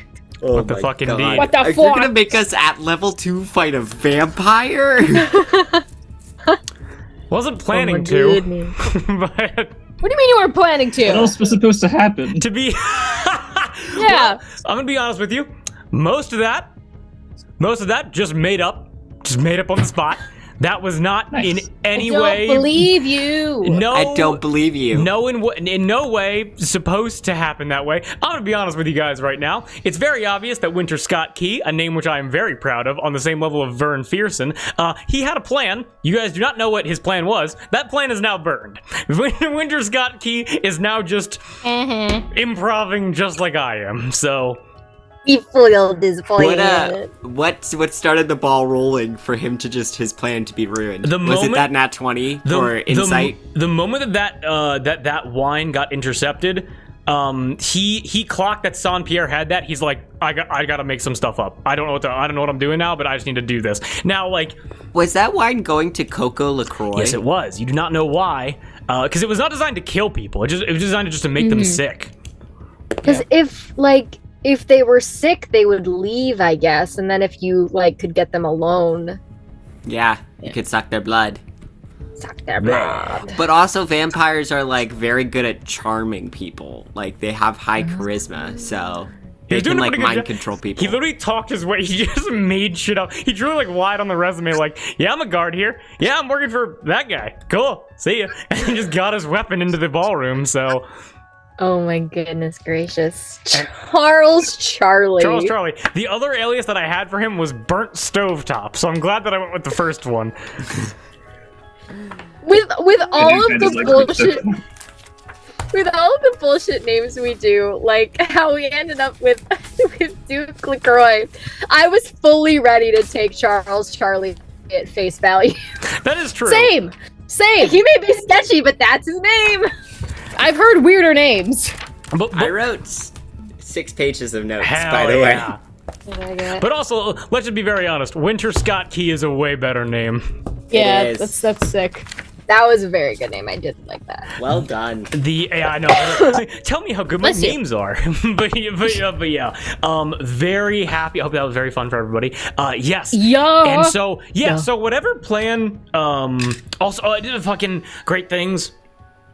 Cass come in handy with that divine sense, the name that I Yeah, forgot holy 3 shit. fucking times. Blurso, what in the world is going on with your powers? Oh my god, dude, you got some. I don't know. You got some. I don't know. Oh my god, does your magic come from the goddamn Feywild? Here's the fun thing, not even Tony knows. It's true. Can I just, what was it? God, no, it flew my head, but like, oh, I'm so excited. And also, fucking Cherie. You're in a spy thriller. Like, I'm like, oh, soap opera, Days of Our Lives. Cherie is the plotline of like, my twin brother tried to kill me when I was 4. Like, just fucking the most ridiculous. Playing LA Noir. I don't know what y'all are playing. It's so fun to watch. It's, The guy had purple eyes. You have I'm watching purple the fuck eyes, out of my Cherie. shows whenever Cherie does anything. I'm in the chat every other minute, like hot girl shit, hot girl shit. No, Cherie for is real. doing hot girl For shit. real. And also, this place clearly has some connection to the Feywild and to the and to the Shadowfell, which is like you thought fucking Zanwei Fu was gonna go wild with that shit. Hell no. Oh my god. This I wanted to This is ask where for the- Mob turns up because Titania's left her for the material plane. Material girl. I wanted to ask, Material girl. What's up, Tony? I remember when I was talking to Bjorhaze, he name dropped Mob. Did he mention Titania or no? Yes, he did. Alrighty. Also, how common knowledge are they, and also just like the fairy realm and the existence of multiple realms? Well, so the existence of multiple realms is understood. For some people, for Bjorhaze, it's accepted of like, oh, there's an island in Zanwei Fu named Tereto Kyojin, which has a portal that leads to the Fey realms.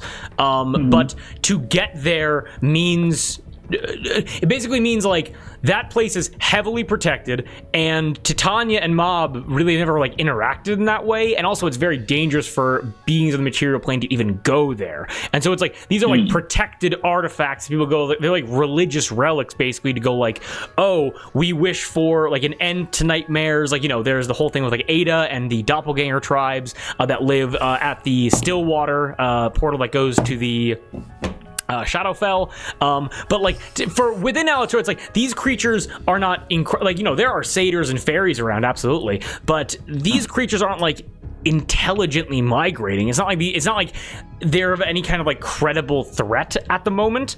Ignoring the fucking Titania party, the fucking bender she's on right now, going into Golden Steam. Good god. But like overall, most of the stuff is just considered like myth, Titania's elegant ability to command the Feywild, the Mob's stone dragon throne that is able to move and solidify itself. It's like there is an intersection of like, yeah, there's like documents of it, but it's so few and far between what is real and what is fake. Does that kind of make sense? Alrighty. Ignoring the fact that one last. Hey, what's up? So would Blorso have heard of Mob before? Yes, almost certainly. Okay. Cool. And also, like, we gotta also ignore the fact that everybody here has played a character that has gone to these realms and has seen these things to be true. It's like you got most of these people at this party would die in one hit. These are just normal fucking guys that don't go on multi-realm adventures like you dudes do. So.